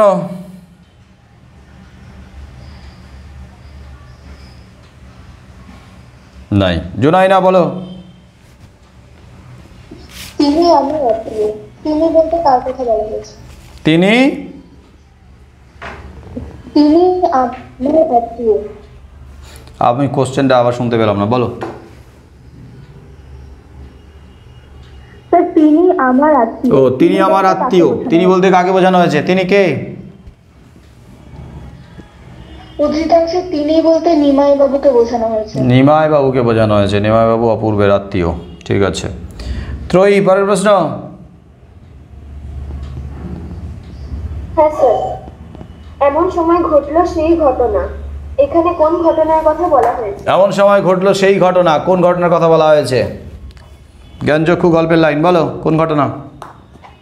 জ্ঞানচক্ষু গল্পে তপনের ছোট মাসি ও মেসোমশাইয়ের সন্ধ্যাতারা পত্রিকা নিয়ে তপনদের বাড়িতে আসার ঘটনার কথা বলা হয়েছে। সন্ধ্যাতারা পত্রিকা নিয়ে মাসি মেশোর তপনের বাড়িতে আসার কথা বলা হয়েছে। তার মানে সন্ধ্যাতারা পত্রিকায় ছাপানো হয়েছে এরকম একটা ব্যাপার। আয়ুষ, পরের প্রশ্ন। মিথ্যা মিথ্যাবাদী কোথাকার, এখানে কাকে কেন মিথ্যাবাদী বলা হয়েছে? মিথ্যাবাদী কোথাকার, কাকে কেন মিথ্যাবাদী বলা হয়েছে? কাকে মিথ্যাবাদী বলা হয়েছে? এখানে গিরিশ মহাপাত্রকে মিথ্যাবাদী বলা হয়েছে। গিরিশ মহাপাত্রকে মিথ্যাবাদী বলা হয়েছে। কে বলেছে? জগদীশ বাবু। জগদীশ বাবু। কেন মিথ্যাবাদী বলেছে বলো? গিরিশ মহাপাত্রের পকেটে গাঁজার গোলকে পাওয়া গেলেও তাকে যখন জিজ্ঞেস করা হয় যে সে গাঁজা খায় কিনা, সে বলে যে সে গাঁজা খায় না, অপরকে সেজে দেয়। তো তাই তাকে জগদীশ বাবু মিথ্যাবাদী বলে অভিযোগ করেছেন। আগেরটাও বলে দিও যে গাঁজার কোলকে তার কাছে পাওয়া গেলেও সে বলেছিল যে গাঁজার কোলকেটা সে পথে কুড়িয়ে বেরিয়েছে, তুলে রেখেছে যদি কারোর কাজে লাগে। আর তারপরে গাঁজা খাওয়ার ব্যাপারে প্রশ্ন করলে সে জানিয়েছিল যে গাঁজা খায় না, আর বন্ধুরা কেউ যদি সেজে টেজে দিতে বলে তবে গিয়ে দেয়। এরকম কথাগুলো যে সম্পূর্ণ মিথ্যে এ কথা জগদীশবাবুর মতো পুলিশ বুঝতে পেরেছিল, তাই তাকে মিথ্যাবাদী বলেছিল। ঠিক আছে রাহুল, পরের প্রশ্ন। ছিনিয়ে নিয়ে গেল তোমাকে, কাকে কে ছিনিয়ে নিয়ে গেল? ছিনিয়ে নিয়ে গেল তোমাকে, কাকে কে ছিনিয়ে নিয়ে গেল? কাকে কে বলো? আফ্রিকাকে রুদ্র সমুদ্রের বাহু ছিনিয়ে নিয়ে গেল। আফ্রিকাকে রুদ্র সমুদ্রের বাহু ছিনিয়ে নিয়ে গেল। ঠিক আছে ঋতব্রত, পরের প্রশ্ন।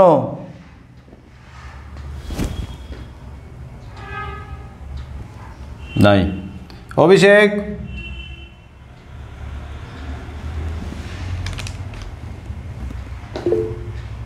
হ্যাঁ স্যার বলছি তো।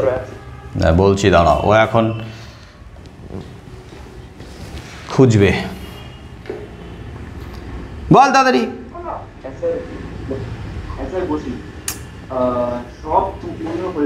আরে মাইকটা তুই কোথায় নিয়ে রেখে গিয়েছিস? কাছে নে মোবাইল। ঠিক আছে বলছি।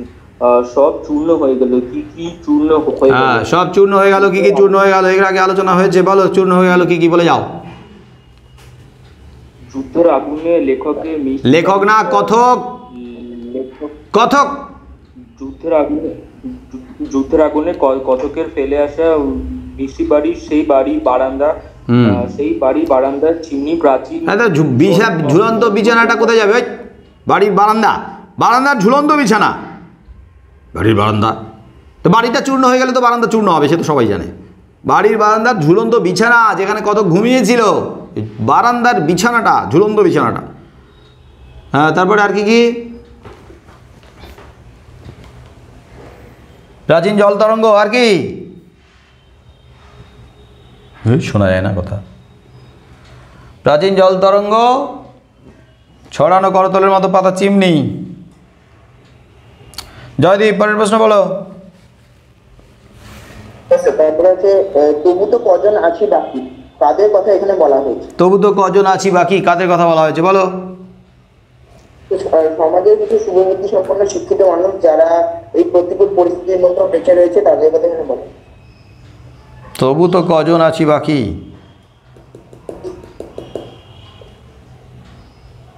শুভবুদ্ধি সম্পন্ন মানুষ।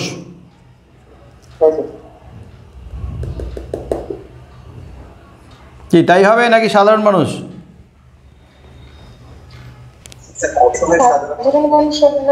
হ্যাঁ অসহায় সাধারণ মানুষটাই লিখবে।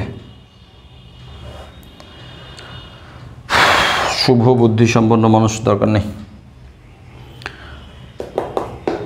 স্নেহা বলো। স্যার মাভৈ মাভৈ মাভৈ মাভৈ শব্দটির অর্থ কি? মাভৈ মাভৈ শব্দের অর্থ কি বলো? মাভৈ মাভৈ শব্দটি হলো মাভৈ মাভৈ শব্দটি কবি ব্যবহার করেছেন। অর্থ বলো, অর্থ অর্থ অর্থ। এটার অর্থ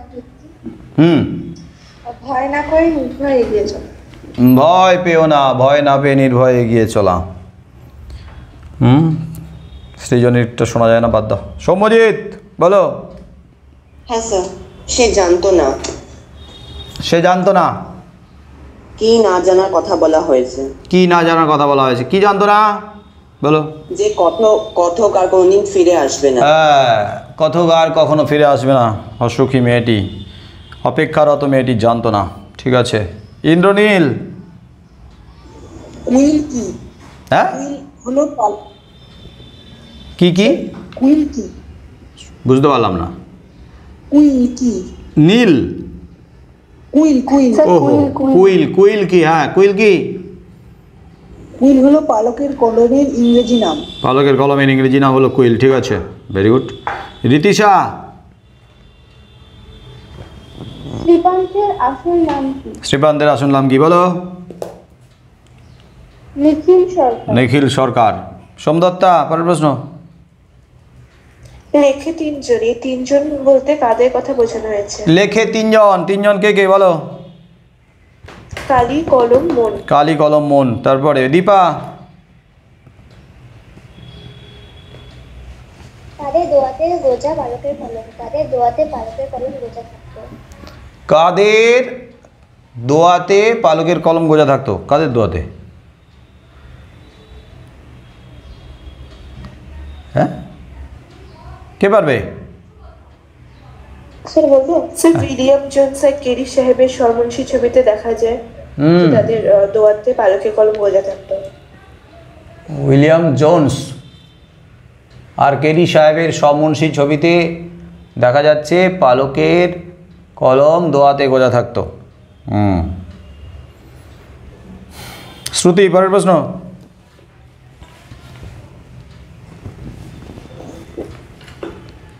কাকে বলে? কি কাকে বলে? কেটে গেল শব্দ, আবার বলো।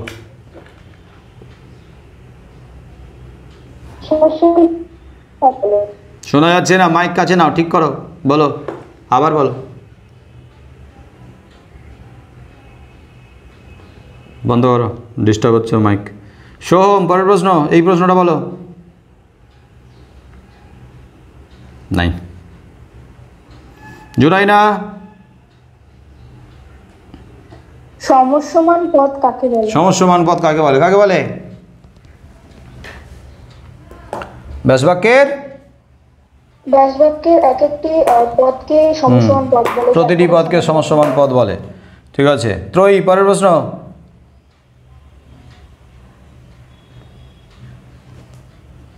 স্যার তখন আমার নেটটা কেটে গেছিল, এখন বলবো? বলো। সমসমান পদ হয়ে গেছে, পরেরটা বলো। দ্বিকর্ম ক্রিয়ার উদাহরণ দাও। দ্বিকর্ম ক্রিয়ার উদাহরণ দাও, বলো।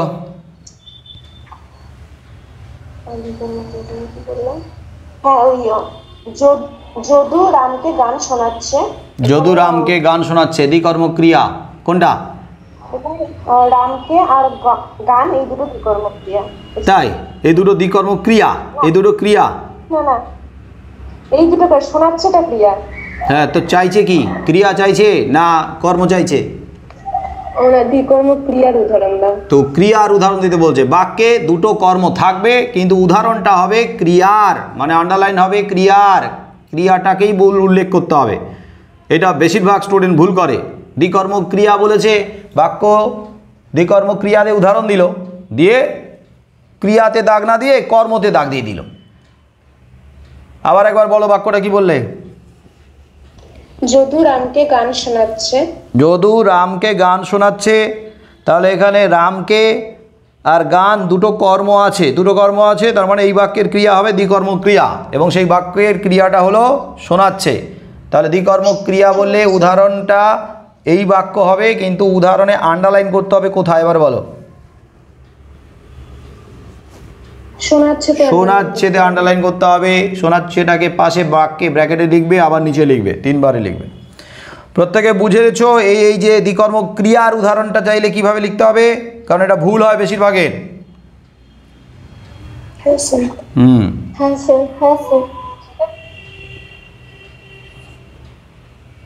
আয়ুষ, বলো পরের প্রশ্ন। স্যার আমি আছি তো। ও ত্রয়ী, হ্যাঁ বলো। একটু আগে জিজ্ঞেস করলাম, আওয়াজ পাচ্ছিলাম না। বলো ত্রয়ী, বলো। অকারক পদ কাকে বলে? অকারক পদ কাকে বলে? বলো। বাক্যের যে নামপদের সঙ্গে ক্রিয়ার প্রত্যক্ষ সম্পর্ক বা অন্যায় থাকে না, তাকে অকারক পদ বলে। বাক্যের ক্রিয়াপদের সঙ্গে যে পদের সম্পর্ক বা অন্যায় থাকে না, তাকে অকারক পদ বলে। অকারক পদ কয় প্রকার? দুই প্রকার। কি কি? সম্বন্ধ পদ আর সম্বোধন পদ। সম্বন্ধ পদ আর সম্বোধন পদ। ঠিক আছে। আয়ুষ, পরের প্রশ্ন। মধ্যপদলোপী কর্মধারয় সমাসের একটি উদাহরণ দাও। মধ্যপদলোপী কর্মধারয় সমাসের উদাহরণ বলো। সিংহাসন, সিংহ চিহ্নিত আসন। সিংহাসন, সিংহ চিহ্নিত আসন। ঠিক আছে। রাহুল, পরের প্রশ্ন। আমরা ভিখারি 12 মাস, 12 মাসের তলা দাগ দেওয়া, নিম্নরেখা শব্দটির কারক ও বিভক্তি নির্ণয়। আমরা ভিখারি 12 মাস, 12 মাস কারক বিভক্তি বলো। অধিকরণ কারকের শূন্য বিভক্তি। 12 মাস সময় বোঝাচ্ছে, অধিকরণ কারক শূন্য বিভক্তি। ঠিক আছে অভিষেক, যদিও শোনা যায় না তোর কথা।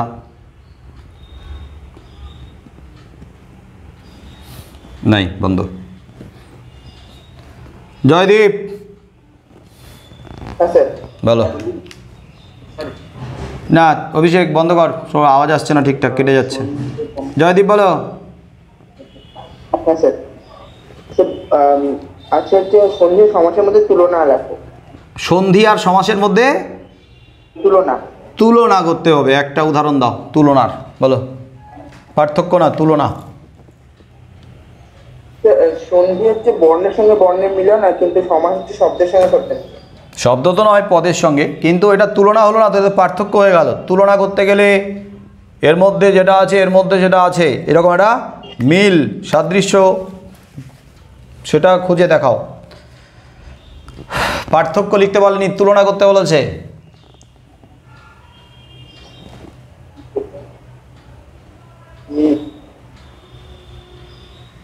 আচ্ছা, তুলনা করতে বলেছে মানে তো পার্থক্য লেখা যায়, তাই না? ঠিক ঠিক, সাদৃশ্য বা মিল না, তুলনা মানে এর কি আছে এর কি নেই, এর কি নেই এর কি আছে। ঠিক আছে, এটা হবে পার্থক্য। তুলনা করতে গেলে পার্থক্য করে লিখলেই হবে। হ্যাঁ, তাহলে আরেকবার বলো, কি বললে? স্যার, বর্ণের সঙ্গে বর্ণের মিলনকে সন্ধি বলে। আর বর্ণ বলার দরকার নেই, ধ্বনি বলবে। ধ্বনি, ধ্বনির সঙ্গে ধ্বনির মিলনে সন্ধি হয়, আর পদের সঙ্গে পদের মিলনে সমাস হয়, এইটা বলবে। ঠিক আছে। স্নেহা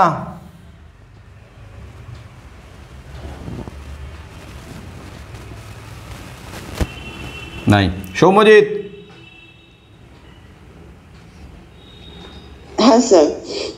নিম্নরেখা পদটি সমাস নির্ণয় করো। হ্যাঁ। আপাদমস্তক। আপাদমস্তক ব্যাস বাক্য কি?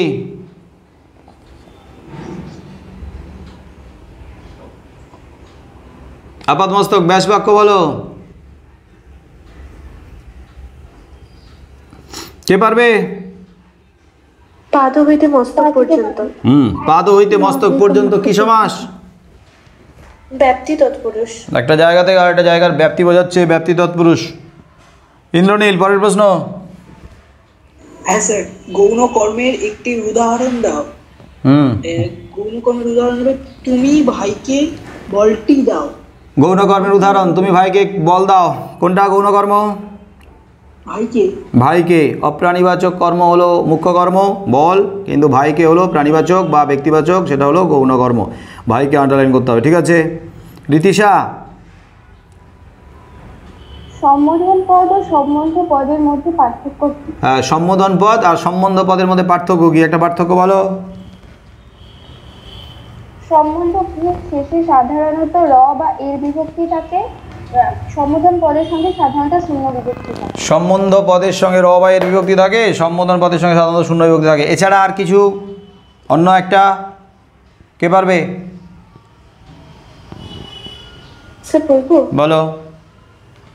সম্বন্ধ পদের সঙ্গে ক্রিয়াপদের কোনো সম্পর্ক না থাকলেও অন্য কোনো নামপদের সঙ্গে সম্বন্ধ থাকে। আর সম্বোধন পদের দ্বারা কাউকে আহ্বান করা হয়, কিন্তু কোনো পদের সঙ্গেই তার সম্পর্ক থাকে না। সম্বন্ধ পদের সঙ্গে অন্য নামপদের সম্পর্ক থাকে, ক্রিয়াপদের সঙ্গে সম্পর্ক থাকে না, কিন্তু নামপদের সঙ্গে সম্পর্ক থাকে। কিন্তু সম্বোধন পদের সঙ্গে অন্য কোনো পদের সম্পর্ক থাকে না, শুধুমাত্র সম্বোধন বা আহ্বান করা হয় ওই পদটা দিয়ে। ঠিকই আছে। সোমদত্তা, পরের প্রশ্ন পড়ো। ঘোর সরানলে করি ভস্য, সরানলে সমাস নির্ণয় করো। ঘোর সরানলে করি ভস্য, সরানলে সমাস ব্যাস বাক্য বলো। স্বর নির্গত অনল, পদলোপী কর্মধারায় তার দ্বারা। স্বর নির্গত অনল, সরানলে এ বিভক্তি আছে শেষে। স্বর মানে তীর, তীর থেকে অনল মানে আগুন নির্গত হচ্ছে, তাই স্বর নির্গত অনল, নির্গতটা লোপ পাচ্ছে মধ্যপদলোপী কর্মধারয়। আর সরানলের দ্বারা মানে তার দ্বারা, বিভক্তির অর্থ লিখতে হবে শেষে, তার দ্বারা। ঠিক আছে। দীপা, পরের প্রশ্ন। আজ যেন তার জীবনে সবচেয়ে দুঃখের দিন। আজ যেন তার জীবনে সব থেকে দুঃখের দিন। প্রশ্ন কি? কার কাছে কিভাবে দিনটি সবচেয়ে দুঃখের হয়ে উঠেছে? কার লেখা, কোন গল্পের বলো? আশাপূর্ণা দেবীর জ্ঞানচক্ষু গল্পের থেকে নেওয়া হয়েছে। আশাপূর্ণা দেবীর জ্ঞানচক্ষু গল্পে কোন প্রসঙ্গে বলা হয়েছিল? এই যে তার জীবনে দুঃখের দিন, এই কথাটা প্রসঙ্গ কি, কোন প্রসঙ্গে বলা হয়েছে? যখন তাকে সবাই গল্পটি পড়তে বলে তখন তাকে অন্যের লেখা লাইন পড়তে দেখে সে দুঃখিত হয়। তার মানে নিজের গল্প পড়তে বসে অন্যের লেখা লাইন পড়ার প্রসঙ্গে, এটাই বলবে। এটা উৎসের সঙ্গে লিখতে হবে প্রসঙ্গ। আশাপূর্ণা দেবীর জ্ঞানচক্ষু গল্পে নিজের গল্প পড়তে বসে অন্যের লাইন পড়ার প্রসঙ্গে বলা হয়েছে, বা তার গল্পটাকে পুরোপুরি বদলে দেওয়ার প্রসঙ্গে বলা হয়েছে, এটাও লিখতে পারো। এবারে প্রথম প্রশ্ন পড়ো, কি আছে? কার কাছে তপনের কাছে দিনটি দুঃখের হয়ে উঠেছিল? কার কাছে না তপনের কাছে।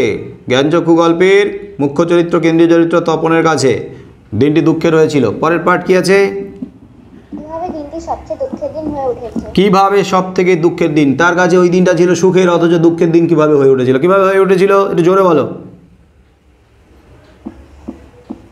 সে নিজের প্রশংসা না পেয়ে মেছোমশাইয়ের মহত্বের কথা শুনে সে দুঃখিত হয়েছিল। পুরো গল্পটা বদলে দিয়েছিল না? ওটাই তো হবে।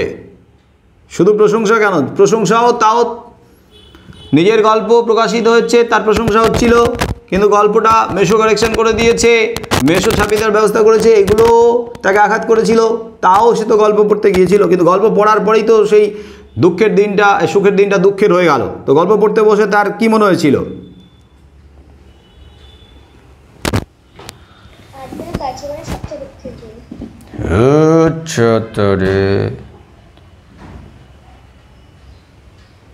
গল্প পড়তে বসে যখন সে শুরু করেছিল তখনই তো সে দেখতে পাচ্ছিল যে তপন সেখানে কোথাও নেই, শুধুমাত্র সূচিপত্রে ছাড়া, গল্পের নাম আর গল্পকারের নাম ছাড়া গল্পের মধ্যে তপন কোথাও নেই।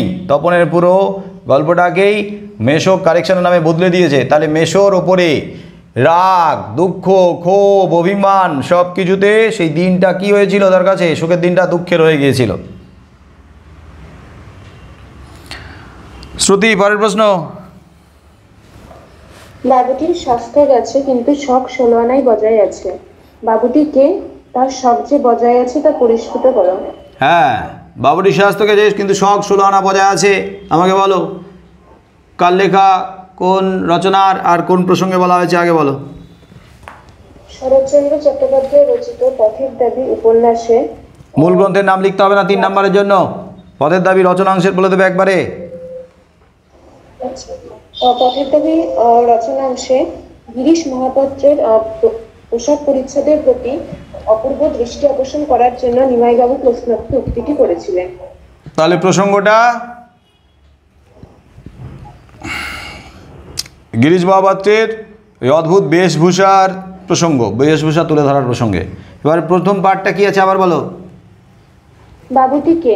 বাবুটি কে? বাবুটির স্বাস্থ্যকে যে শখ 16 আনা বজায় আছে, বলো বাবুটি কে?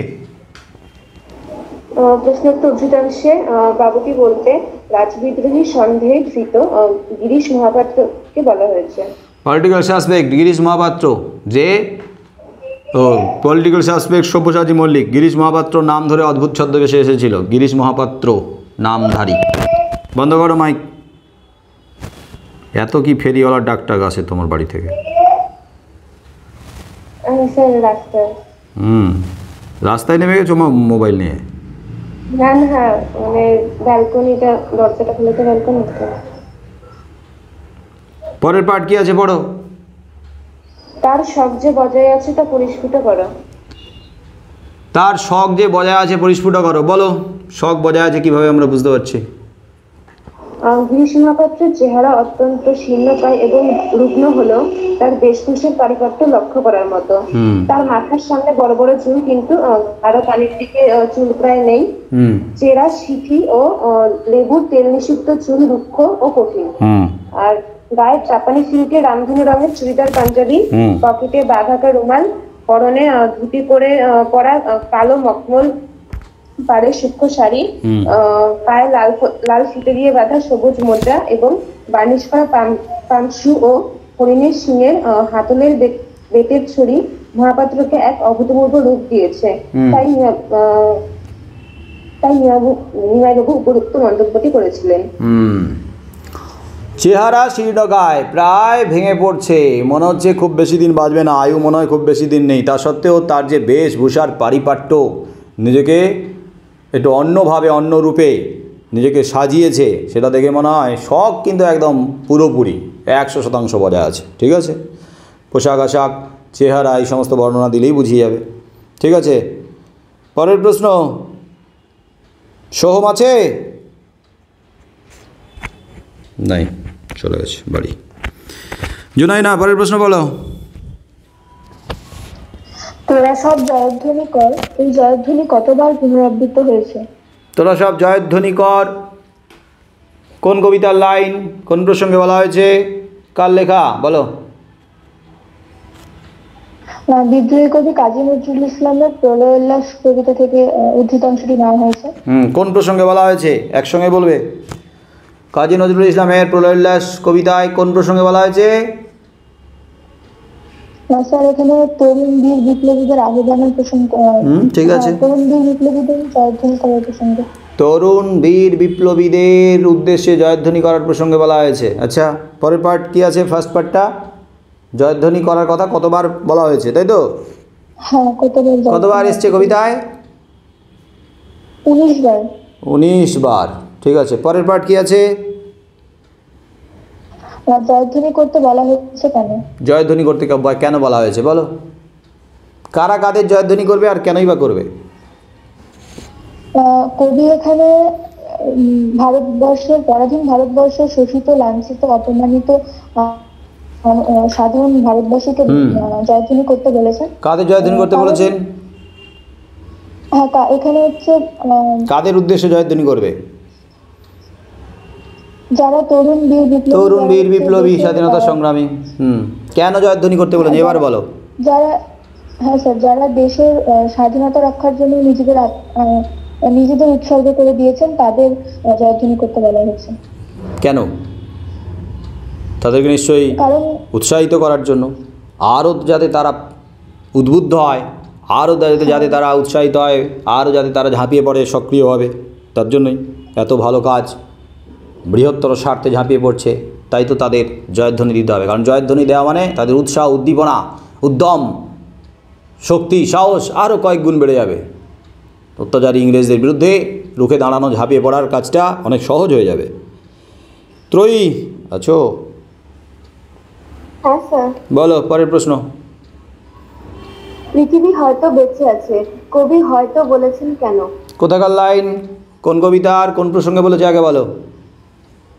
শঙ্খ ঘোষের লেখা আয় আরো বেঁধে বেঁধে থাকি কবিতার লাইন।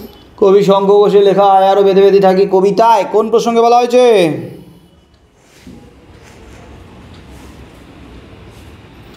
সাধারণ মানুষের ইতিহাস বর্ণনা করার প্রসঙ্গে কবি উদ্ধৃতাংশটি উল্লেখ করেছেন।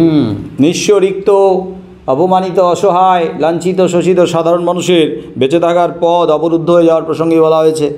আচ্ছা, প্রথম প্রশ্নটা কি বলেছে এবার বলো তো? কবি হয়তো কেন বলেছেন? হয়তো কথাটা কেন বলেছেন? এরপরে কি আর কোনো পার্ট আছে না এটাই এই পার্টটাই একটাই পার্ট? না স্যার, আরেকটা পার্ট আছে, এই ভাবনার কারণ কি? ও বলো, কবি হয়তো কথাটি কেন ব্যবহার করেছেন? একটু আগেই হলো যদিও। শোষিত, বঞ্চিত, নিপীড়িত মানুষ যেন অন্য কোনো গ্রহের জীব, তারা সমাজ থেকে এতটাই বিচ্ছিন্ন হয়ে পড়েছে যে পৃথিবীর বাঁচা মরার খবর তাদের কাছে নেই। তাই এখানে কবি হয়তো কথাটি ব্যবহার করছেন। তাদের খোঁজ খবর কেউ নেয় না, তাদের বাঁচা মরার খবর কেউ নেয় না, সবাই নির্বিকার, উদাসীন। হয়তো এই কথাটার মধ্য দিয়ে সংশয় প্রকাশ পেয়েছে কবির। পরের পার্টটা কি আছে? এই ভাবনার কারণ কি? এই ভাবনার কারণ কি, তার মানে এখানে এটা লিখতে হবে সাধারণ মানুষের বেঁচে থাকার পথটা কীভাবে অবরুদ্ধ সেটা লিখতে হবে। ওই ডান দিকে, বাম দিকে, মাথার উপরে, সামনে। আর সাধারণ মানুষের প্রতি যে মানুষের সহানুভূতি নেই, তাদের প্রতি এতটুকু দরদ, স্নেহ, ভালোবাসা, সমর্থন কিছুই নেই, যে যার মতো নির্বিকার, উদাসীন, এই সমস্ত বিষয়গুলোই নিয়ে গুছিয়ে লিখতে হবে। এটা অনেকবার আলোচনা করা হয়ে গেছে, তাই আজকে আর দরকার নেই। আচ্ছা, তাহলে 3 নম্বরের প্রশ্নগুলো শেষ হলো না আর আছে? শেষ হয়ে গেছে। আজকে তাহলে 772 পৃষ্ঠা আর 791 পৃষ্ঠা, এই দুটো পৃষ্ঠার সমস্ত শর্ট কোশ্চেনগুলো আলোচনা হলো। আজকের এই পর্যন্ত থাকবে, ঠিক আছে? ঠিক আছে, তাহলে আজকের এই পর্যন্ত। সবাইকে টাটা, বাই বাই।